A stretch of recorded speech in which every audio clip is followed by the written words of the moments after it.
jërëjëf mbokk yi ci ni ngeen àndee ak ñun seen télévision Futur Média di leen dalal ak jàmm seen émission Libidor Libidor nag di émission bu ñu jagleel jigéen ñi seen télévision di leen ko indil weer bu nekk pour sargal jigéen ñi nu ñu koy faral di waxee fu ñu mënti doon ak boor bu ñu mën a nekk ak lépp lu ñu mën a yëngatu ñu leen rek di sargal à travers l'émission Libidor mi gën a ñoŋal jigéen ñi la ñuy def ci seen liggéey waaye aussi la ñuy def kon di ko dund ci seen biir kër yi. xam ngeen nag bu ñu ne octobre mënta tàmbali ba jeex te duñu waxtaan ci octobre rose ku ko wax sa xel dem ci cancer surtout nag cancer ween moo tax nag tey jii nii dañoo ne booy waxtaanee mbir da nga koy rek daal di indi ñi nga xamante ni ñoom ñoo koy dund ñi nga xamante ni ñoom ñoo koy rek daal di lijjanti entre guillemets pour gën a waxtaan bi di gën di neex pour nañu koy waxee saa su ne ngeen jëlee ci njëriñ bu émission bi jeexee waaye ñu nit ñu jëlee ci njëriñ ndaxte yaakaar naa ne émission moom bu tegtalul yeetewul yaakaar naa ne émission boobu amul njëriñ moo tax nag ci Libidooru weeru octobre bi dañuy rek dalal waa LISCA LISCA nag moom mooy ligue bi xeex lu jëm ci wàllum cancer fii ci suñu réew que jiit la ñu rek daal di dalal di docteur Fatma Guenoune docteur maa ngi lay nuyu. maa ngi lay fay Dieynaba maa ngi remercier ni ñu invité. ak sama suñu membre ligue bi. ak bénévole yi maa ngi lay remercier. tey moom olof dina leer tey docteur. waaw incha allah. incha allah dégg naa duy faral di wax wolof lu bari wala wolof day takk mais tey moom. wolof yi il faut mu leer parce que suñu mbokku jigéen ñi ñuy seetaan xam naa ne ñoom ñëpp dinañ la bàyyi xel. incha allah tey moom wolof bi dina leer foog naa ne léegi mokkal naa bu baax. donc ci kanam danañu waxtaan ak docteur Fatma Guenoune ci li nga xamante ni moom mooy cancer xam ngeen ne nag cancer ween la ñuy wax ci mois d'octobre mais tey nag dañuy di wax cancer de manière générale parce que nekk na feebar bi nga xamante ni feebar bu sonal askan wi la rawatina nag jigéen ñi ndaxte li ñuy am ci limu jigéen ñi am cancer ween limu jigéen ñi am cancer du col de l'utérus léegi cancer du côlon tamit commencé di bari loolu yëpp on va en parler wax la moo koy indi wax aussi lu jëm nag ci nan lañ koy fajee ak espérance bi nga xamante ni mun nañ ko rek daal di am ci feebar bi ak ay témoignages yu am solo dinañ ko daal di am au cours de l'émission ak waa LISCA nañ koy defee nag weer bu nekk dañ ci ànd ak suñu ay chroniqueurs tey nag soxna Naata ak ki nga xamante ni moom mooy Faty Dieng dañoo rek daal di nekk ci bër incha allah dinañ leen fekkaat dinañu ànd ak ñun ci émission yi ñu dëgmal waaye laataa may nuyu madame Santé Awa Mbaye ak Yacine Rassoul mi nga xamante ni ñoom la ñuy àndal ci émission bi damay sargal ki nga xamante ni weer bu nekk ñu ànd ak moom mu nekk un plaisir de la retrouver tous les mois une femme battante tey danañu wax tey naka ñoom la ñuy jàppalee jigéen ñi am feebaru cancer alors Soukayna. merci beaucoup Dieynaba. tey njaxas nga génn gis nga njaxas tey laa nekk. c'est magnifique ma sol jaaru pour bañ a nuru góor. donc maa ngi nuyu ba pare nga sol jaaru pour bañ a nuru góor. nuyu góor macha parce que allah d'habitude du ma sol jaaru. donc tey sol naa jaaru. très bien merci donc am contentement toujours. comme d'habitude di nekk ci plateau bi. et di savoir également di wax bu baax pour le cancer boo xam ne moo nekk fléau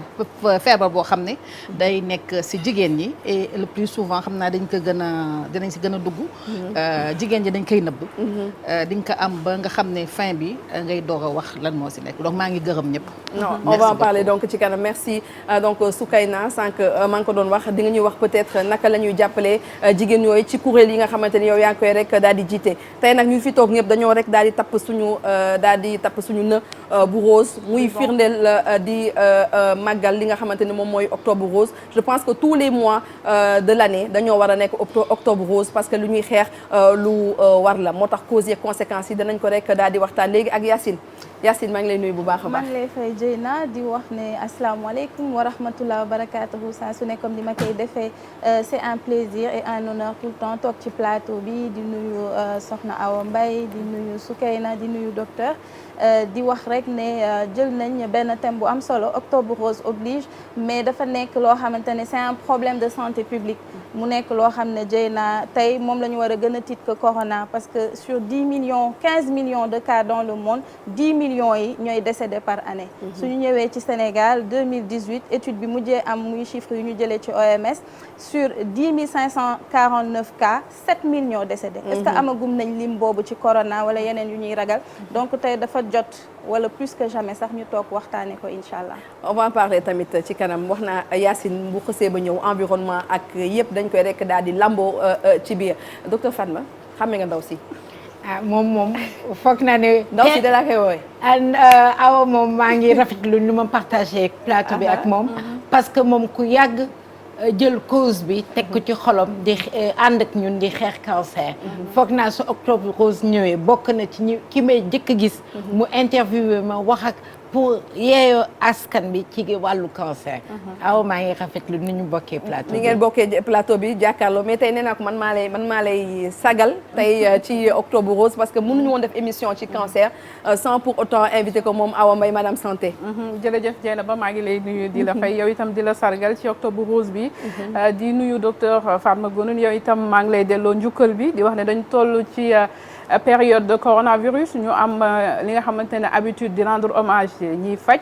ñi nekk ci bërëbu fajukaay yi waaye ñun tamit ñu ciy profité Dieynaba di rendre hommage ñi nga xamante ne ñoom ñoo nekk ci bërëbu fajukaay yi boobu ba léegi di faj malade yi nga xamante ne ñoom ñoo am cancer ndax faj mi yombul dafa laaj lu bari docteur Fatma Guenoune kon ñu ngi koy rendre hommage di nuyu kii di soxna Soukayna moom itam di ko wax jaaro yi rafet na jàpp na la lool nag dee takk jaaro di nuyu tamit soxna Yacine di rafetlu moom itam liggéey bi ci gëstu yu xóot yi muy def jëm ci wàllum wér-gu-yaram ndax tey foofu lañu toll ci àdduna bi bu ñu tollati ci wàllum wér-gu-yaram nañuy gas ba mu xóot ndax jafe-jafe yi bari na loolu Dieynaba bi kon ba ci kanam. chaque fois dama lay faral ngay wax ñu wax tane maanaam ñu waxtaan ku wax tane donc moo tax tey nag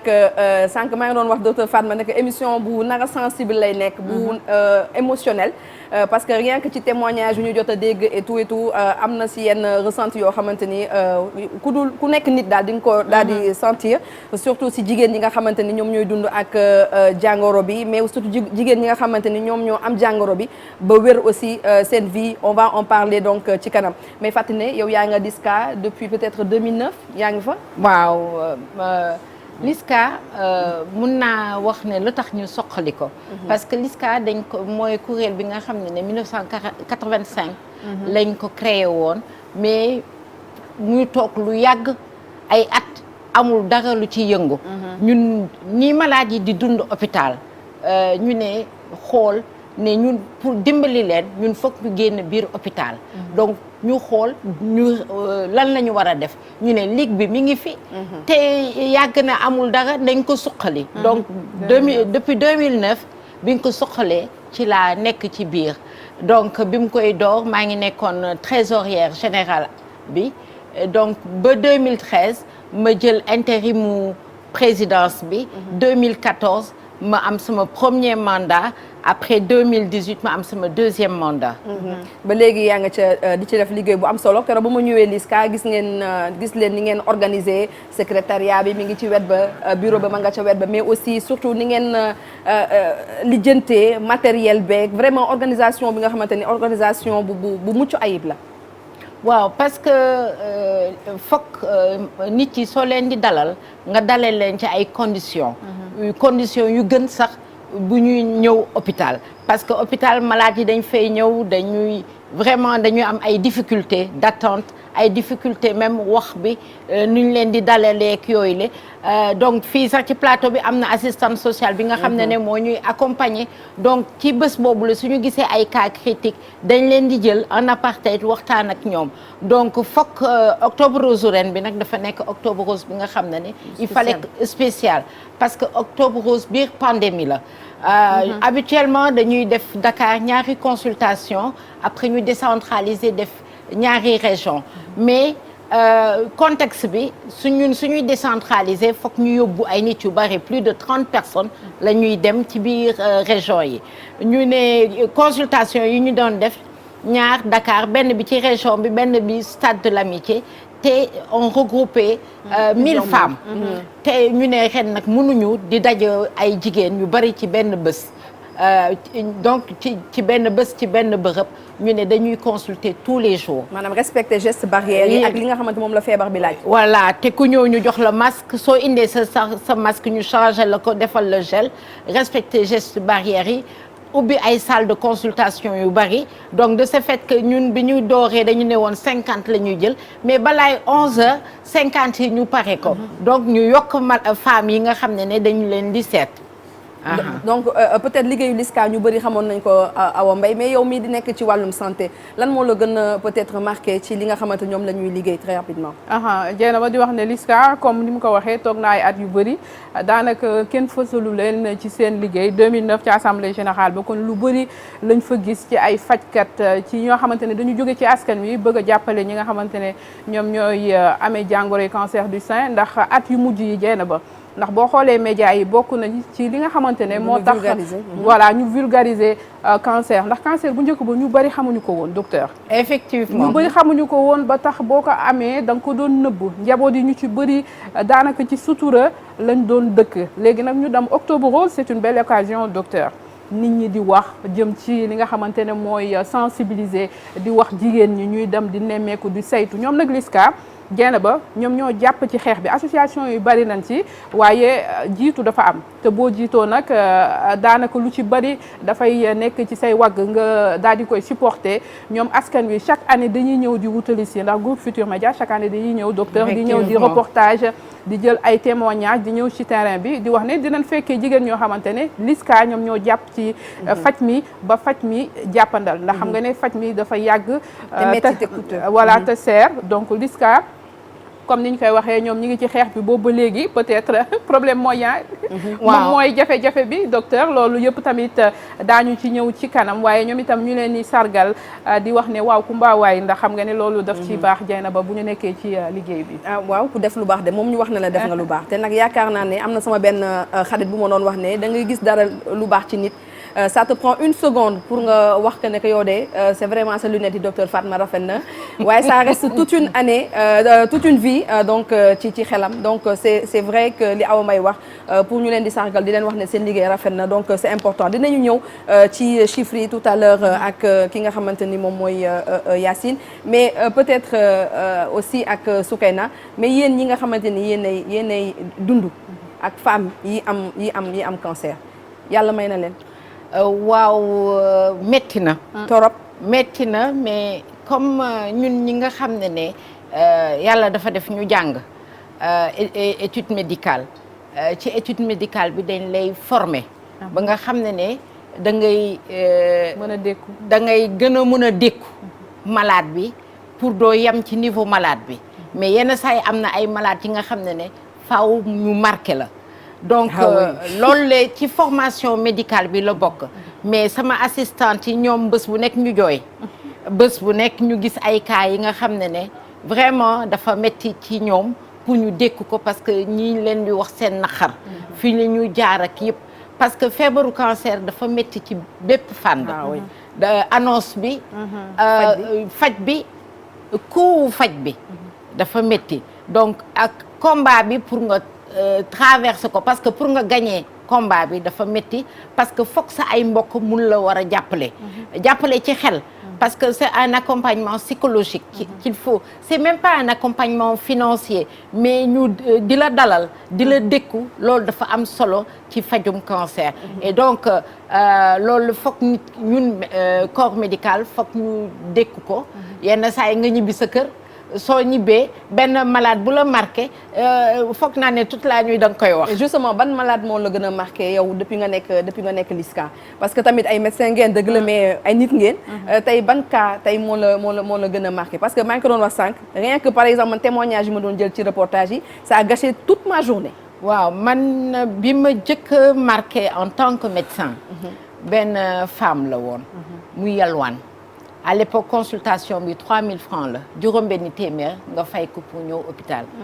mu ñëw mu ne ma seet ko ba pare wax ak moom ma ne ko da nga war a def ay bilan mu ne ma bilan yi ñaata lay jar ma liimal ko mu ne ma man de xam naa ne kon de damay faatu ma ne ko ndax lan mu ne ma man bi may ñëw juróom-benni téeméer yi dam ko yalwaan donc ma yëkkati li nekkoon sama biir saak yëpp ma jox ko ma boole ko ak assistante sociale hôpital bi femme boobu daf ma marqué ba léegi. donc kooku la ku ko bungewul. naka lay def ba faju beneen cas bi benn femme la bu nga xam ne ligue bi moo ko accompagné. boobu daf ma métti ci biir xol parce que femme bi dañ ko doon accompagner moom bu mu commencé mi ngi yore woon ay natt. bu mu yoree nattu jàmbur mu jël natt bi. def dugal ko ci faj bi. mu ñaan dimbal Liska entre temps procédure ñu porté ko plainte ñu gëj ko gis nekkate femme bi dafa nekkoon prison xam nga loolu le ñi ko jugé xamuñu lu tax mu def détournement boobule parce que suñ ko posé woon question ba ca war duñ ko dugal biir kaso ak feebaram. te feebar loolu day gën a accélérer d'ailleurs sa maladie. voilà dafa tax sax lu mu tàmbali woon faj bi dafa wunniwaat. donc gis ngeen difficulté yi malade yi di am. am loo ñu nga bokk ci natt yore natt bi nga commencé faju nga tële nga jël natt bi nga ne xaaral su ma commencé ñu porter la plainte dugal la biir kaso. xam nga loolu dara gënu ko métti. donc kooku le foog ñu jàppale ko. médicalement psychologiquement. surtout bi mu génnee kaso war nañ ko gën a mun a jàppale dékku ko sur le plan psychologique. waaw parce que très sincèrement loolu yaakaar naa bëgg feebar bëgg aussi am donc poids wu dugg kaso comme ñun suñu société bi nuñ ko rek daal di ko gisee donc loolu nekk na lu am solo Soukeyna maa ngi la gis yaa ngi sori. effectivement maa ngi doon réfléchir man pare cas bu may jël mooy surtout le milieu rural. parce que milieu rural laay gën a liggéeyal. ma doon wax di profiter de l'occasion d'ailleurs di wax que vraiment ñooñu tamit jar na ñu gën leen sensibiliser parce que c'est des questions tabou. dama am benn exemple ci sama biir association une femme boo xam ne daf ko yor dafa amoon cancer bi di ko nëbb parce que nee na mënu ko wax ci biir village bi parce que lan la moo waral cancer du sein bi parce que dañ ko wax ni que boo amee cancer aussitôt nañuy dagg sa ween te bu ñu daggee sa ween dootoo nekk jigéen te foofu xam nga ak milieu rural bi du mu koy gisee yàlla def nag mu nekk sama biir association ñuy dox di dox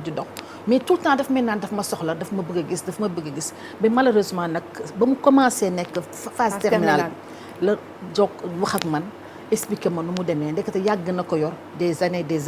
mu koy nëbb ba malheureusement dafa mujj faatu. donc boobu tamit cause yooyu vraiment c'est un peu pathétique côté milieu rural. parce que ñun chance bu ñu am à Dakar. ñoom amuñu ko.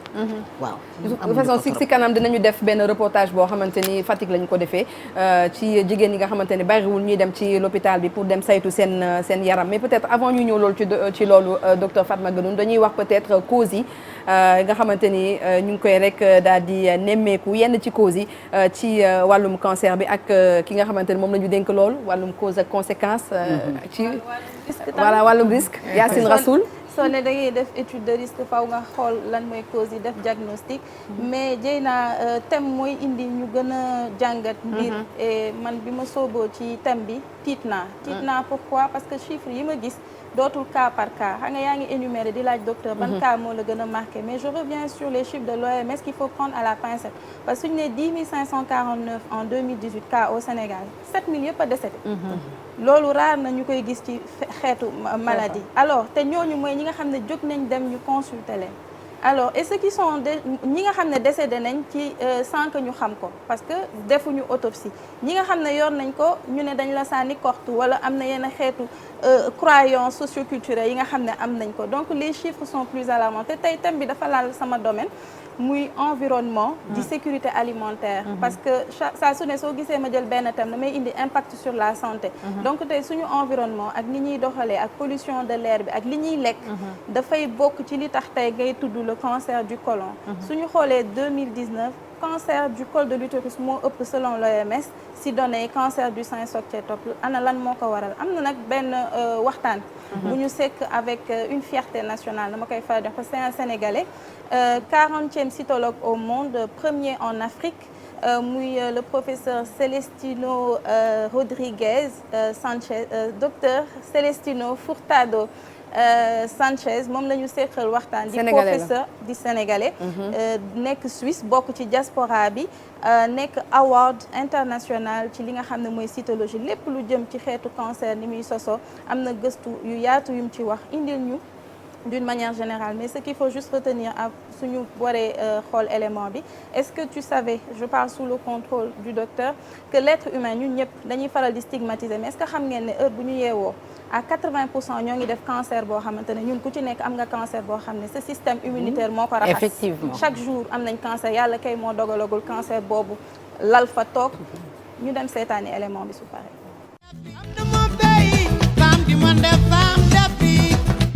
C'est le professeur Celestino Award de l'Académie internationale de cytologie mooy lépp lu nga xam ne ci wérgu yaram lay daw day dem ñu ngi ñëw sur le cancer. dem leen ne rek saay soo juddee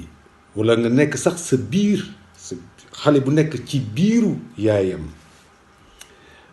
au niveau du placenta fekk nañ fa 100 molécules chimiques au niveau du placenta qui entoure l'enfant. C'est-à-dire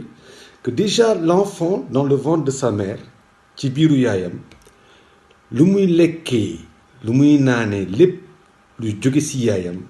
est déjà contaminé par 100 différentes molécules chimiques. Épidémiologiquement parlant, on a vu aussi que par exemple ci njurukaayu góor ñi c'est-à-dire sperme bi suñu maamati maam avant avait un sperme beaucoup plus robuste. Aujourd'hui 59,3% du spermatozoïde de l'homme amatul doolekaay bi amatul vitalité bi amatul quantité bi amatul qualité bi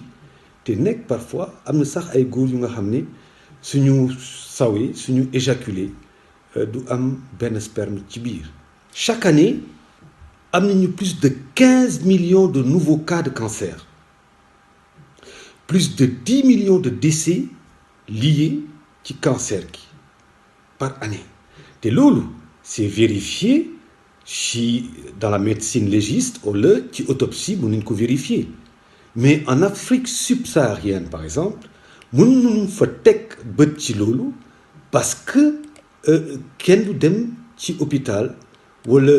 pour diagnostiquer correctement est-ce que kii dafa dee ci cancer wala dafa gaañu ci beneen affaire. Donc on a le cancer du poumon, le cancer de la prostate et le cancer colorectal ci góor ñi. Au niveau de la femme, c'est le cancer du sein. Le deuxième, c'est le cancer du col de l'utérus. ñetteel bi mooy cancer colorectal mooy l'appareil digestif. Troisième bi mooy le poumon. Eh oui, les maladies chroniques pulmonaires, ça atteint aussi la femme. Et en cinquième position, on a le cancer de la thyroïde. Eh oui, on ne s'entend pas, mais c'est ça. Après, maintenant, vous avez tout ce qui sont les ovaires, endométriose. Après, mu topp ci oesophage bi, estomac bi. Après estomac bi, ñu laal ci les reins, le foie, les reins, le pancréas. luy joxe cancer dañu koy teg ci 4 ou 5 groupes. am na bi c'est génétiquement parlant, c'est-à-dire que loo jëlee ci sa yaay wala ci sa pap wala ci sa maamati maam c'est au niveau génétique. beneen bi c'est au niveau des infections. ci loolu par exemple il y a des infections yu nga xam ne su ko amee mun na la jox ay cancer comme le human papillomavirus par exemple ou ñoom hépatite C B mun nañu joxe ay cancer par exemple. beneen bi mooy la nutrition lu ngay lekk kooku c'est 35% ci cancer yu bëri c'est par la voie orale lu ngay lekk. beneen bi mooy lu ngay respirer mooy lu ngay nooyee c'est-à-dire donc tout les cuuraay c'est pas seulement la cigarette attention c'est pas seulement la cigarette am na cuuraay yi nga xam ne da ngeen di mélanger cuuraay bi ak yeneen kërëb ci biir ah mun na joxe cancer. Beneen bi c'est au niveau de la profession nga nekk mécanicien wala nga nekk ci produits chimiques yi mun na joxe ay cancer. Beneen cause bi tamit c'est 19% mooy ci jigéen ñi principalement mooy seen xalaat yu bëri yi et l'environnement où vous vivez, où nous vivons. Notre couverture de maladies universelles ne couvre pas certains types de cancers. Et c'est très cher. Parfois même, dina dépasser 1 million de francs CFA. Ça, c'est tout petit. Je dirais même plus. Donc, il faut que mu am benn volonté politique pour mettre l'accent sur la santé publique. Appelons nos autorités à mettre en place un centre d'excellence en sciences médicales, en collaboration avec l'université Cheikh Anta Diop, mais aussi avec la diaspora, parce que la diaspora am na ñu taxe. Il y a des médecins, il y a des gynécologues, il y a des banquiers, il y a des investisseurs. Donc, le rôle de la diaspora dans la santé et la santé publique et la santé économique du Sénégal, par exemple, on voit le rôle que la diaspora est en train de jouer là-dedans. Et aussi, il faut compter sur cette diaspora pour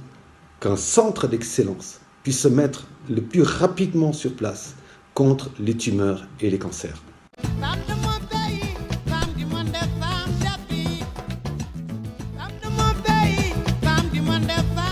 Docteur Rodriguez dégg ngeen nu mu rek professeur bu ma wàññi kii professeur Rodriguez dégg ngeen nu mu rek daal di wax ci li nga xamante ni moom mooy cancer bi sànq docteur Yacine mu ngi koy rek daal di wax nee na chaque fois bu ñu yeewoo dañuy am ay cellules yi nga xamante ni moom mooy régénérer waat. c'est bien cela waaw ci kaw multiplication cellulaire boobule. yenn saa yi dafay am accident bi su ko cellule bi amee organisme bi nga xam ne am na kàttan mu wax cellule boobu la rayal sa bopp donc cellule bi su bañee rey boppam mooy ber daaraam di ful boppam ba nekk cancer ci organe bi nga xam ne fa la soxee ko su fuulee boppam nag ba am circulation sanguine bi innervation beeg yooyu la mu doog a di dem di nekk métastase ci yeneen organe cancer bu nekk ci organe bi mu soxee ko dafay am ay organe de prédilection bu nga xam ne fa lay defee métastase. mais loolu noonu dina am ay peut-être facteurs yi nga xamante ne moom moo koy indi. waaw parce que xam nga facteurs yi du benn facteur rek mooy joxe cancer. waaw plusieurs facteurs mooy joxe cancer. donc li ñuy wax sàngara si dugal na loxoom ci 30% des cancers. le tabac dugal muy cigarette si ak façon cigarette bu mu munti doon dugal na loxoom ci 30% des cancers. suñu nee lekkin bi alimentation responsable de 30% des cancers. Environnement bi pollution atmosphérique bi responsable de 30% des cancers. léegi yeneen cancer yi dafa am ay cancer yi nga xam ne bu nekk dafa am ay facteurs favorisants yi. maanaam yu koy yokk daal yu koy gën a pousser. léegi ñàkk def sport. ñàkk tàggat yaram dafay joxe cancer. moo tax nit ku nekk war nga mën a tàggat sa yaram 30 minutes par jour te loolu liñ ko bañee ci cancer noonu lañ ko bañee ci maladie cardiovasculaire ak diabète donc loolu tamit yaram bu bari lekk graisse lekk yàpp bu xonq bi de boo amul yaram ñu ne la sa sëy neexul. waaw malheureusement parce que loolu la ñu jigéen bu fi amul yaram en fait suñu culture fii nii boo amul yaram ñu ne la sëy bi neexul boo jeexee ñu ne la mi ngi ci problème. loolu la ñuy wax parce que loolu la ñu yaree. parce que dañuy yaroo Mauritanie ak Sénégal s'orienté wul. te on a adopté la culture arabe parce que foog jigéen foog mu faalax ak yooyu le mais loolu le du li nga xam ne moo gën ci ñun. suñu santé baaxul ci sañu yaram soo ko seetloo ñu ëpp yaram ñoo am diabète. ñoo am hypertension artérielle ci le cancer wu ween yi jigéen ñi di leen di gën a di dal donc yooyu ay facteurs favorisants la mais du benn facteur rek mooy joxe cancer. donc en ce qui concerne le cancer du sein loolu la dafa am yeneen facteurs yi nga xam ne ci nit ki la nekk. li ñuy wax nit ki jigéen bi nga xam ne da nga teel a gis règle avant 12 ans nga yéex a bàyyi règle après 55 ans loolu da nga am benn passé wu hyperœstrogénie loolu le cancer bi daf la yab ça veut pas dire que daf lay dal mais cancer bi daf lay yab vulnérable voilà donc yow nga bañ a nampal sa doom parce que gis nañu léegi ñun xale yu jigéen ñi pour problème mu taaru bañ seen wen daanu duñu nampal seen doom donc docteur yi dafa ne fokk ñu nampal xale doom yi si au minimum 6 mois te léegi éducation bi jàng yi xale yi jigéen ñi léegi duñu bëgg teel a sëy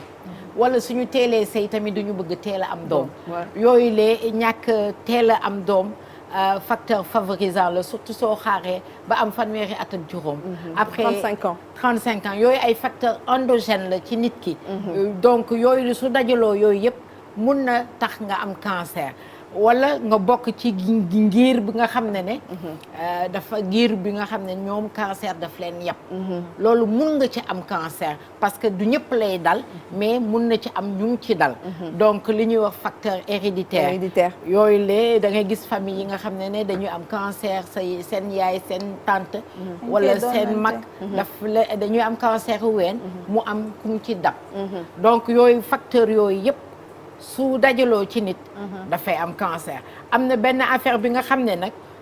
scientifiquement ça a été prouvé muy le traitement hormonal substitutif mooy ne jigéen ji nga xam ne soo bàyyee gis sa règle xam nga dafa am ay effets secondaires léegi nga ko fi tuddoon bouffée de chaleur yeeg yooyu la mooy ménopause mooy ba yegg si ménopause xam nga dafa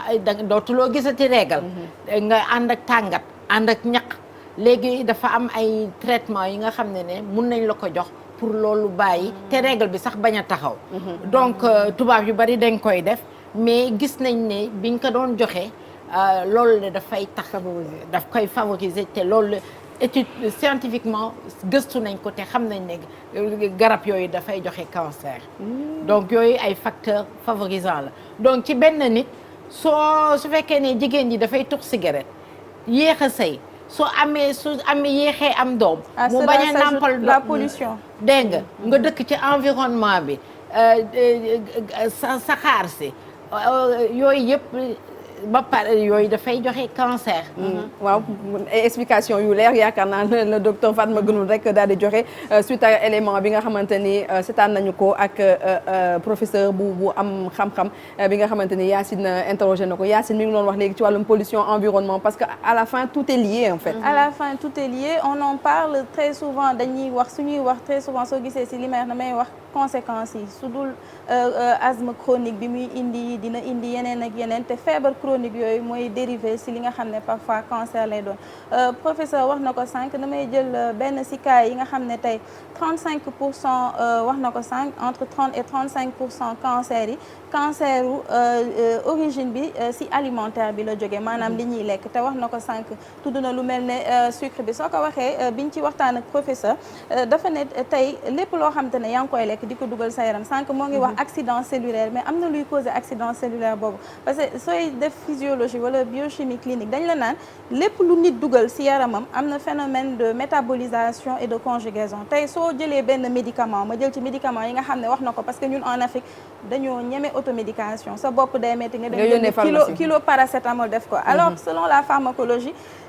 garab bu dugg si yaram am na effet bu muy def tey dafa am yaram yoo xam ne su fa duggee facilement da koy dégrader mën ko génne waaye am beneen organisme boo xam ne tey su fa garab bi duggee day yéex a dégrader médicament boobu pour éliminer ko indi lépp luy toxicité ba dérivé si li nga xam ne mooy cancer donc loolu aussi benn sensibilisation bu ñu war a def la mais li ma gën a si bokk na si li ma gën a intéressé parce que chiffre yi quand même daf ko wax 35% si li ñuy lekk donc war nañ am taxaw seetlu et je passe sous le contrôle du docteur tey suñu demee plus de 70%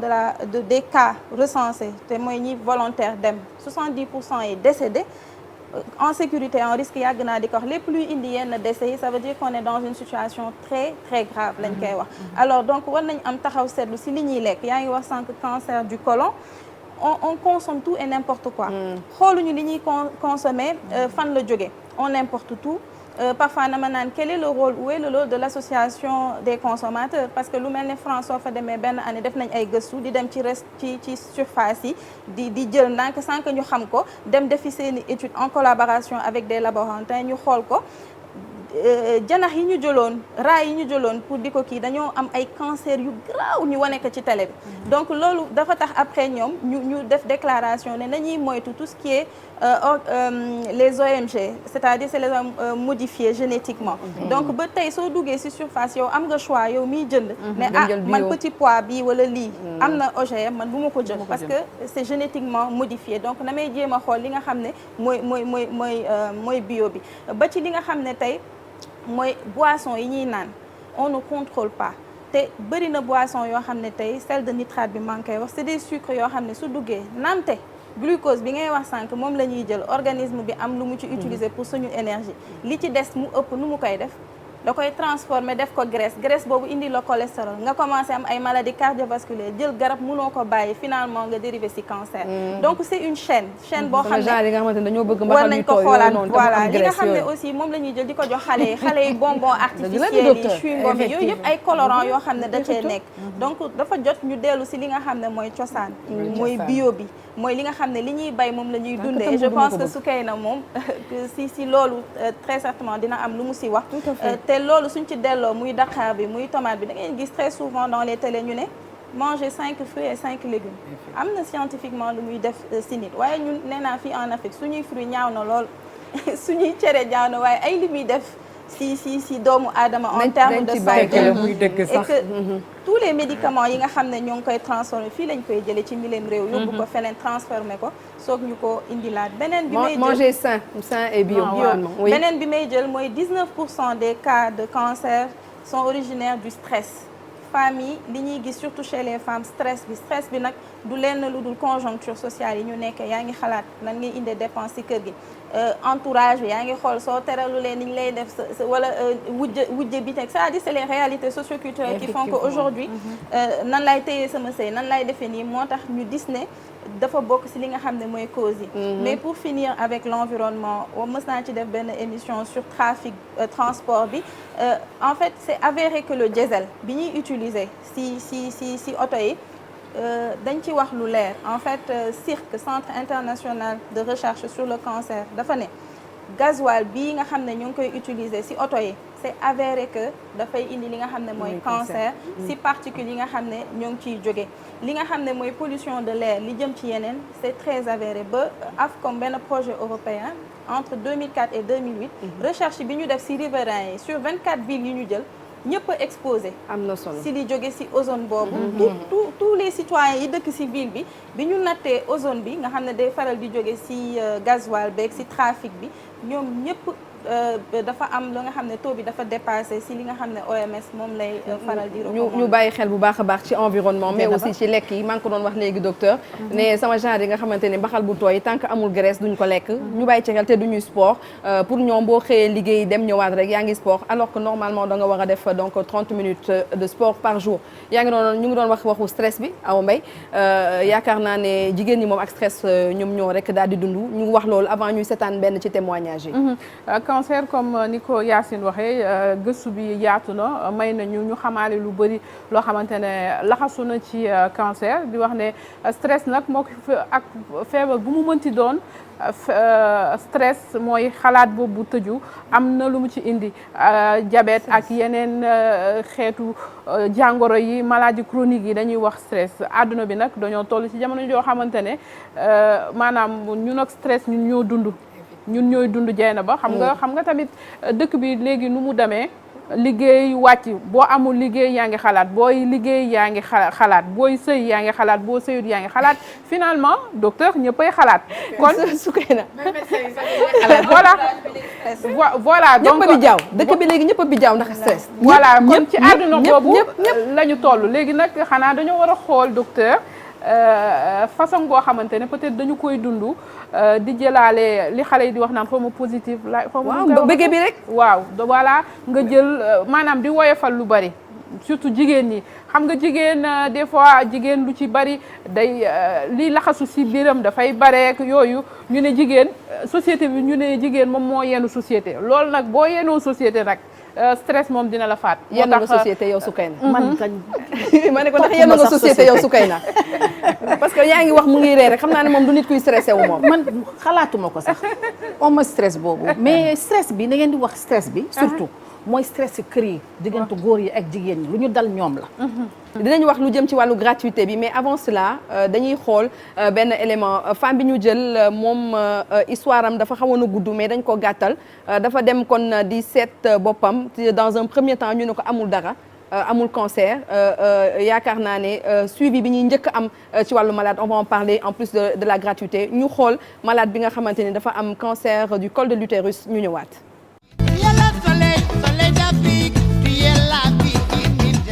xam nga lu la bett man la waaye booba temps nag yàlla defal na ma sutura ndax foo ma fekk maa ngi daw di dang dang jaay rek xam nga jigéen ñi jaay natt yi lu ne nga nekk ci ma ne ko waa baax na mu bindal ma këyit fekk tiit nga ndax loo gis daaw gis sa yaram boo gisee sa yaram da nga gis garaaw bi si nekk da ngay tiit léegi nag après mu ne ma wàccal ma wàcc mu bind këyit gi ma ñëw sama kër toog léegi bu ma ñëwee loolu daal ne fajar damay dem dante bu nga dante tamit seeni mbir gaawu ma dem bi ma demee ñu ne ma rendez-vous heureusement man bi ma demee rendez-vous bi ñu ma jox soriwul ma mooy ordonnance bi lay seetee ma dem jënd ko ñëw ñu dugal ma après nag foofu nag mooy mbir mi nag foofu lañ la waxee que ne da nga am cancer. xam nga ñoom daanaka ñu ci ëpp ñi ngay taseel ay ñag lañ léegi dafa am ku leen di accompagner sénégalais daal waaw léegi kooku fu ñu waxee kooku la ñuy waxal kooku jottali la foofu nag la affaire bi la journée boobu metti na waaw ndax yow boo xamul luy cancer nga ñëw di saytu sa yaram ñu wax la ko ci sa yaram ba pare ne la feebar bu garaaw la assistante bi moo doon waxtaan ak man expliqué ma ne ma waaye maman yi nga ñëwee nii soo gëmmee daw xaalis la nag moom waaw yombul mais soo góorgóorloo yàlla mën na la see defal jàmm metti lool nag ba dund ko maman yu metti sax jour boobu loo ressentir bañ la waxee que ne da nga am cancer. metti na ndax man kese la ànduma ak kenn waaw te xol tooy na daal waaw xol tooy na fa torop sax waaw ndax lu ma njëkk a xalaat sama man-man ak sama doole ak lu may def ba sëri sama bakkan maa bu metti la man fi ma toog sama ronga ñaani tuuru rek tayu ma léegi moom moo ma xool ne ma jël mu si waat jox ma ne ma maman bul def nii yow ginnaaw teel nga ñëw da ngay góorgóorlu rek li feebar bi laaj da nga góorgóorlu si ñu faj la mais ba nga yeggee est-ce que wax nga ko sa njaboot directement wala da nga xaar. bi ma eggee sama kër dama dem expliqué leen lépp woo sama borom kër mu toog ma expliqué ko lépp waaw léegi nag mu ne ma en tout cas feebar bu mu mën a doon sutura la nit ñi suñu xamee sa feebar fi nga bëgg a egg doo dem dama ko ragaloon bu mu tëddal ma bu metti loo doon ragal ci feebar bi. doomu aadama bu ne doomu aadama la rek nga xëy yor ay njaboot ñu yeewandoog yow ngay jóge ka daanu njaboot bi sew ñu wër la ah mënaluñ seen bopp dara bu ñu xëyee jàngi romb la wàcc ñëw fekk la ñu xëy ne la feebar sàngam mu sa yaram te xamoo feebar bi ban moment nga ciy génn loolu dafa métti. léegi depuis boobu am moment bi nga xamante ni feebar bi gagné woon na la si. waaw ba nga tëdd ci. depuis boobu nan ngay dundee ak moom. bu ma demee gis docteur bi sëñ ma defar rendez-vous léegi nag après bi ma defalee rendez-vous bi ñu ma fajee noonu ba pare bindal ma ay ordonnance ne ma naa dem naan ko ba rendez-vous bu jot ma jël si fekk ma def analyse yeeg scanner yeeg rajo yi yombu tee journée boobu dañ ma bindal ba boo jëlul suñu borom teg sa kanam yaay la metti na mais xam nga docteur bi da lay defar rendez-vous pour ne la boo defee yooyu yëpp ba pare nga dellusi nga indil ko ba defee ba dajale ko ba pare ba ñëwaatee nag ma jox ko mu xool daal ne léegi damay dugg ci signaux yi booba temps signaux yi dara yombut parce que benn science bu ne la buñ la ko bindalee presque 100 000 yi day daal di la mu teg man am naa 7 te chaque semaine da ngay dugal ci semaine bi ci 21 jours bu ne si diggante bi dañ ciy dugal ñëw jël si ay biteel ak booleeg analyse yi ngay def ba pare doog a jël simio yi soo paree simio yi taxi mënoo dugg kaar nga pare kaar nga dem sa kër li ngay lekk loolu laal simio yi garab gi dégagé ko yombut daal sama njaboot ni ñu ko dundee ak man ah dëgg yàlla ñu doon xale yi jàmbaare la xale yi gëm yàlla ànd ak man sama doom ji taxaw dooleem demewut noonu metti ko lool waaye dooleem demewut noonu te yaa ma gën a xam léegi mbokk léegi yaa ma leen gën a xam kenn ku nekk rek sa soxla bopp bay na la jiw naa ngam na dinañ ñëw xool la seet la waaye doole ja amu fa metti lool waaye xam nga lépp rek ci hôpital yi lay xewee ñun malade yërmande suñu biir léegi man bu ma gisee docteur man du ma nëbb sama problème man ko docteur mu ne man ko fi metti na te man yoratuma dara li ma yoroon lépp songee naa ko feebar te instant bii feebar bi daaneel na ma ci lañ ma wan Liska wax dëgg fa yàlla ma daal di dem te xam nga Liska wax dëgg fa yàlla ay jàmbaar lañ ñoom ay jàmbaar lañ parce que dangay xool cancer bi ñaata nit ñoo ko fi am Sénégal te heure boo demee ci ñoom déposé sa këyit dinañ la jël jàppale la mais liy problème bi avant nga leen di xam loolu si kanam moo nit ndax ñoom tamit mënuñu di la dimbale si sa faj ba pare di la dimbale si sa wàllu njaboot ak sa kër mënuñu ko bañuñu mais dañ ko mënu te bakken ku la koy sëdeel amoo fayam dëgg yàlla maa ngi yëg tan sama yaram maa ngi traité wu waaye maa ngi yëg tan sama yaram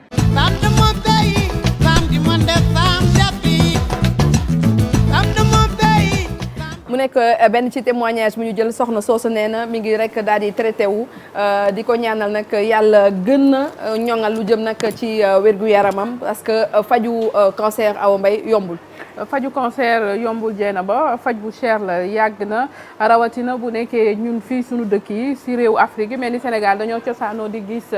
jàngoroy cancer docteur bu demee ba sori donc looloo tax faj bi day metti day diis. te li nga xamante ne moom mooy sax résultat yi du ko tax doon loo xamante ne lu bari la ndax bu ñuy ñëw la faj bi nag jeena ba diis na ndax koppar la laaj te xam nga ne faj boo xamante ne ay pàcc la pàcc bu nekk lu mu yées dina toll juróom-benn fukki junni xam nga loolu tamit du yombul du ku nekk ñoo ko am. man ko dégg ci élément bi mu ne bu defee chimio ba pare kaar lay dugg te bu duggee day neer bu demee lekkam du demee noonu parce que am na lu bari lu muy lekk loo xamante ne da koy rejeté. loolu jafe-jafe la jeena ba di nga ma may ma wax sax di interpeller ñi nga xamante ne ñoo nekk ci réew mi di def ci wàllum social waaye ñu njëkk ci nag première dame ndax président dafa am bilan waaye première dame yi tamit dañoo am bilan. li nga xamante ne moo jëm ci paj mi c'est vrai dimbale nit baax na loxo nga jox ko mu jënd ordonnance ñu faj ko baax na waaye yenn saay tamit jeena ba di tabax bërëb yoo xamante ne nit ñi dañ fay dem ñu dafa jariñoo loolu itam dafa bokk ci bilan di wax ne servir le Sénégal amoon na at boo xamante ne man demoon naa ci rencontre boobu ñuy wax ne dañuy tabax maison de vie tabax ko hôpital Dantec ndax ñu bëri ci ñuy amee jàngoroy cancer ci biir réew mi la ñu jógee dañuy ñëw diggante ñaari séance 21 jours wala ñaari ay bés dañuy toltalaan ci Ndakaaru yenn saa ñu war a delluwaat Tamba Kaolack amuñu paas jeena ba kooku nga bëgg koo wax ne ko faj mi na ko topp ba mu jeex mënu ko nañu tabax ay maanaam maison de vie boobu première dame man maa fekkee reportage boobu parce que man maa ko couvrir loolu war na mat juróomi at servir le Sénégal mu tabax benn kër boo xamante ne dafa am ay néeg ki nga xamante ne mooy def chimiothérapie ak ki mu àndal ñu dëkk fa diir ba mu koy def ñu dem keneen ñëwaat mu nekk jàppale loolu ci bilan boo xamante ne boo demee way wa du fay ndax nu mu tëddati solidarité partage mi ngi fii def nañ ko ay centre de santé hôpital nee na fii Thia donc première dame centre Elisabeth Diouf voilà yenn saa yi njiitu réew yi peut-être duñu mën a lijjanti yëpp waaye ñoom seeni fondation dinañ am moyen yoo xamante ne war nañu ko teg maanaam tabax boo xamante ne dañ ciy yóbbu ay docteur ay faj ay ñoo xamante ne moom moo aju ci fajum cancer ñu jàppale parce que jigéen ñi sonn nañu at mu jot ma dem institut Julio Curie fekk fa Adama Thioy mëne bis bu jot même problème bi boo laajee fukki nit ci reportage fukki nit yëpp dañ naan la balaa may ñëw sama doom moo ma jox ak sama jarbaat ak sama dëkkandoo donc faj bi yëpp dañu koy dajale te jamono ji nag sikki ma la ko ndoojee na ba boo joxee ñaari yoon utiliser ñetti yoon ñeenteelu yoon ba doo ko mën kon il faut faj mi ñu jàpp ci bu baax jigéen ñi ma seen xel mën a dal ndax lii di octobre rose c'est une occasion d'en parler maanaam weer bi bu commencé bay teru octobre rose rek la ñuy wax ci wàllum cancer góor ñi den ci bàyyi xel jigéen ñi bàyyi ci xel ñi am doole bàyyi ci xel ñi amul doole bàyyi ci xel kon jeena ba nañu wax loolu moom dama koy wax ñi nga xamante ne ñoo nekk ci nguur gi rawatina fondation ministère woowoon nañu leen sax ñoom pour ñu ñëw toog wax ñu waxtaan mais à la dernière minute donc en tout comme duñ koy rek daal di waxee parce que bëggoon nañu ñoom tamit ñu ñëw wax ci li nga xamante ñu ngi koy rek daal di liggéey ci cancer mais surtout fu ñu bëgg aussi ñu yóbbu ko par rapport ak gratuité bi tey jii nii yaakaar naa ñi jigéen ñi am cancer dañoo bëgg que nekk de bout en bout ñu mën leen a jël en charge parce que situation bi metti na bay dugal sax yenn jigéen ñi ci ay jafe-jafe loolu moom dëgg la xam nga gratuité chimiothérapie bi nga xam ne ñu ngi ko def octobre 2019 loolu les plaidoyers wu LISCA bu aboutir la parce que LISCA muy Ligue sénégalaise contre le cancer dafay def saa yu amee opportunité wax ak ay autorités wax leen mbébétu malade du cancer yi donc bu ñu xoolee ne ci époque bi nga xam ne chimiothérapie moo doon li nga xam ne moo gën a jafeñ ci pàccu faj bi parce que mais balaa ngay def chimiothérapie am na bilan li ko Awa waxee bilan boobu la c'est entre 300 000 et 500 000 chimio bi baax na am na gratuité mais soo paree chimio bi foog ñu opérer la faw nga def radiothérapie LISCA la ñuy daw si ut ndimbal mais ñun suñu defee téléthon dañuy jël li ñu mun a jël li ñu munul jël duñ ko def parce qu'on n'a pas des moyens on n'a pas des moyens donc lii Awa Mbaye wax ci maison de vie boobu la boobu bokk na ci suñu plaidoyer parce que loolu bokkoon na sax suñu objectif u téléthon 2020 bi parce que li ñu gis mooy malade yi soo leen gisee hôpital la ñuy fanaan non seulement dañuy def chimiothérapie mais dañuy def radiothérapie soo ko tàmbalee bés bu nekk nga koy def waaw pendant 24 séances du lundi au vendredi soo amulee ku la dalal ku la fat fa ngay kii après yow yaa ngi wax malade bi wax lekkin bi xam nga fajum cancer dafa nekk dafa métti parce que soo defee sa chimiothérapie garab gi dafa yëngal sa yaram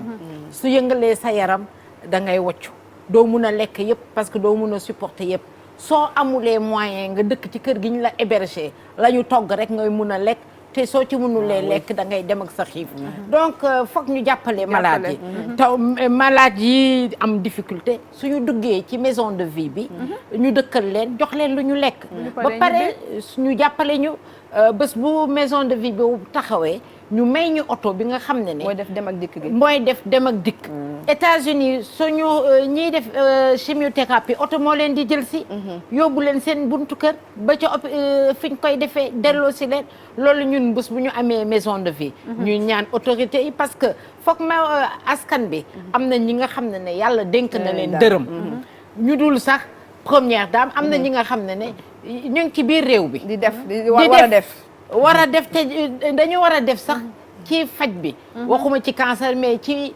santé bi parce que gis nañu ay dëkk yi nga xam ne am na benn dëkk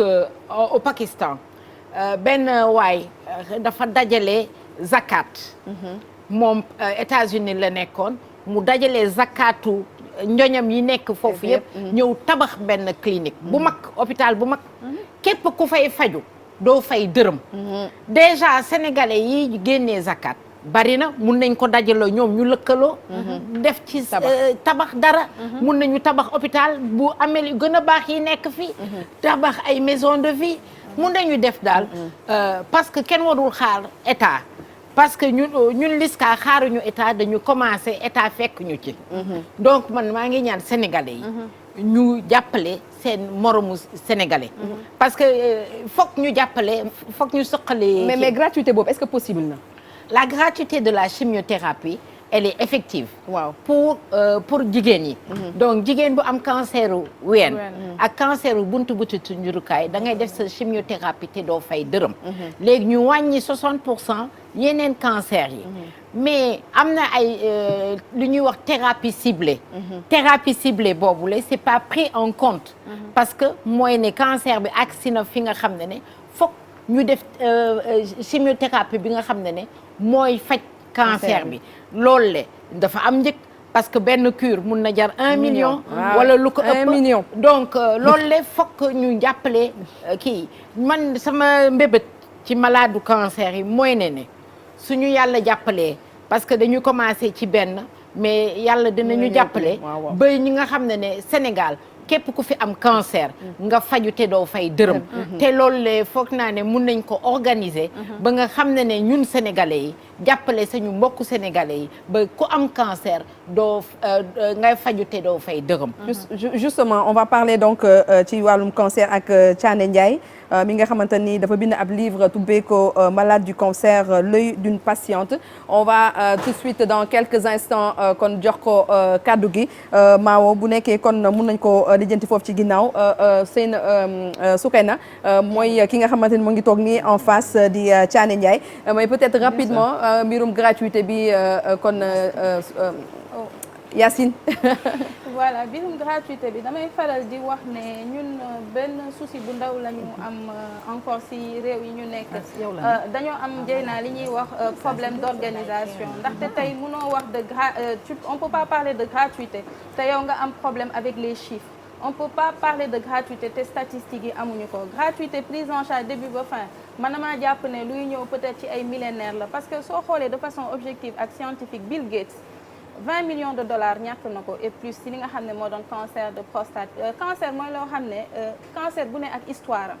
su duggee ci nit na nit ba mel origine am na muy dundee physiquement immunologiquement nan la sàkkoo dafa nekk loo xam ne tey soo ne investir nga 1 million ci nit nga may ko peut-être mën na nekk un appui mais su demee ba quelque temps mu amaat rémission ñëwaat kooku est-ce que pare nañ ci suñu état yi nga xam ne dafa jot ñu teg ay lignes directrices donc la gratuité du début jusqu'à la fin est quelque chose d'impossible parce que dafa bëri ay segments yu ci bokk tey soo amee cancer war nga def biopsie war nga def test laboratoire yeeg ñoom seen am na réew yu ko donc loolu suñu waxee Mali parce que je l'ai interpellé sur Mali Mauritanie c'est quelqu'un qui c'est le professeur Célestino dafa jot a ñëw en Afrique c'est pas des choses qui sont avérées parce que le traitement du cancer coûte cher peut-être une partie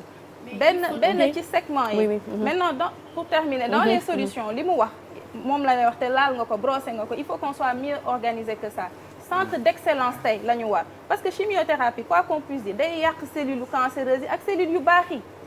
day anéantir nit donc tey recherche bi dem na ba foo xam ne tey day mel ne benn sniper dans le dépistage précoce bi Awa war a waxtaane am na tey technologie bi fu mu toll foo xam ne dañuy cibler cellule bi war a commencer di def dégâts ñu tirer ko mu dee d'après di mu ko waxee donc tey centre d'excellence boobu daf cee wax UCAD mais mu wax ci diaspora on peut pas avoir des têtes comme ça à l'étranger on peut pas avoir les meilleurs banquiers à l'étranger qui ont un parcours qui ont de l'expérience tey du ñu def benn centre d'excellence boo xam ne LISCA da ciy bokk parce que vous avez effectué un travail au niveau national depuis quelques années retour d'expérience yooyu état teg ay lignes directrices ay politiques yu ñuy permettre ñu am les réels chiffres les vrais chiffres pour enfin mën a indi avancée boobu recherche bi li ñu jot a def à l'étranger pour xam nan lañ ko war a mettre en exécution. Donc Yacine ce n'est pas possible. Du début jusqu'à la fin. Oui, mais c'est possible. C'est possible de Yacine, excusez-moi. C'est possible de rendre gratuit le traitement des Sénégalais. Mais il faudrait un tiers payant. Ce tiers payant-là, il faudrait qu'on sache que ñi toog les têtes pensantes du Sénégal, les économistes toog xalaat naka la ñu mun a defee ba nga xam ne faj bi am na ku koy supporter su fekkee ne état bi am na lu mu jël GFM am lu mu jël ñeneen CO am lu mu jël assurance bi pourquoi loolu foofu laay waxee parce que il faudrait xam nga on n'a jamais vu un traitement gratuit à 100%. Il faudrait que quelqu'un le supporte donc loolu le ñi nga xam ne seen xel dafa màcc ci loolu dañu war a toog waxtaan ci naka la ñu war a def ba mu yomb ci Sénégalais yi. parce que li may wax toujours dama koy wax. mu yomb ci ñoom. mu gratuit ci ñoom la. gratuit c'est possible. Docteur, oui. Aujourd'hui, l'investissement devrait aller dans le sens de la prévention. Parce que quoi qu'on puisse dire, le cancer a une histoire pour chaque personne. Et que tey ki nga xam ne 20 millions moo koy faj keneen ki 50 millions. loolu pare ñi am cancer dinañ la mere de Yacine. dañuy wax gratuité bi. mais tey dans la prévention na gratuit. mais dans la prévention aujourd'hui sooy def que chaque secteur parce que aujourd'hui centre d'excellence day permettre de centraliser les données mais tey di nga dem si sa gynécologue dans une consultation peut-être mu jotal defal palpé la mu gis ne am na benn boule bu ci nekk mais ces données là amuñu fu ñu koy centraliser. waaw mais ça commence à se faire au niveau du ministère de la santé quand même. parce que ce sont des plaidoyers. parce que le registre de tumeurs c'est un long plaidoyer parce que pour def plaidoyer sur le cancer. parce que foog nga xam ñaata cancer. nga am exactement ci sa dëkk. nga répertorier ko parce que ñun ay données approximatives. le Globocan di wax ne moom moo am Sénégal mais ça ne reflète pas la réalité sur le terrain. dégg nga donc foog d'abord loolu ñu financé ko te foog naa ne jël nañu ci milliard boobule lu ñu financé registre de tumeurs boobule avancé la te LISCA dugal na ci sax loxoom parce que LISCA du jàppale malade yi mu faju rek parce que LISCA dafa dugal loxoom sax ci fii malade yi di nekk pour le bien-être des malades donc tabax nañu benn salle chimiothérapie c'est important dañuy réhabiliter l'hospitalisation de l'hôpital Le Dantec pour que malade yi nga am cancer nga bañ a toog ci benn endroit bu morose bu obscur nga nekk ci fi nga xam ne leer na ndax nga belli ci sa faj donc non am na yu bari yi nga xam ne LISCA def na ko xëy na nii débat bi demee mais dinañu wax ci LISCA def si fin bi dinañu wax ci LISCA def ak fan ngeen di jëlee kon xaalis bi nga xamante ne yéen koy jàppale maladie on va en parler bien sûr à la fin de l'émission mais li Yacine wax donc ak li docteur wax yaakaar naa lu ñu mën a boole la parce que yaakaar naa ne ñi yor seen responsabilité sociétale d'entreprise te ñu war ci mën a dugal seen ab loxo bu ñu ci dugalee seen ab loxo yaakaar naa gratuité yenn feebar yi du rek cancer mais luy mën a nekk la donc sànq maa ngi lay wax Soukeyna maa ngi lay présenter Thiané Ndiaye donc mu nekk kenn ku bind livre yaakaar naa Thiané taskatu xibaar la voilà Thiané moo tax ma naan am na fu ma xamee sama Thianaise comme on dit Thiané ñu ngi lay nuyu bu baax a baax di la ndokkale aussi ci livre bi nga xamante ni génne nga ko mooy malade du cancer l'œil d'une patiente donc ça reflète beaucoup de choses mooy que ne que yow amoon nga doomu jàngoro bi amoon nga kon jàngoro bi di cancer tey juste rappeler que ne que généralement émission Libidoor dañuy indi artistes yi ñu ñuy bégal di ñuy belli comme ni ko docteur waxee mais tey contexte bi nga xamante ne moom la ñu rek daal di nekk di contexte feebar cancer am na yu bëri yoo xamante ne mënuñu ci rek daal di ñambaas mais aussi di bàyyi xel ku ci mel ni Guigui nekk artiste buy xeex lu jëm nag ci cancer surtout cancer du sein mais weeru gàmmu bi ñu nekk moo tax ñu xawoon éviter donc lu jëm nag ci wàllu musique ak yi ni mel di ci ziar nag suñu mbokku téléspectateurs yu ñuy seetaan alors Thiané dañoo bëggoon tey nga liiral ñu benn partie donc ci sa livre partie boo xamante ni moom moo la gën a disons moo la si gën a neex wala moom nga gën a jàpp. donc partie bi ma leen di liiral mooy chapitre 9. page 75. bi nga xam ni ça parle du baisse du prix de la chimiothérapie. donc je me pose la question.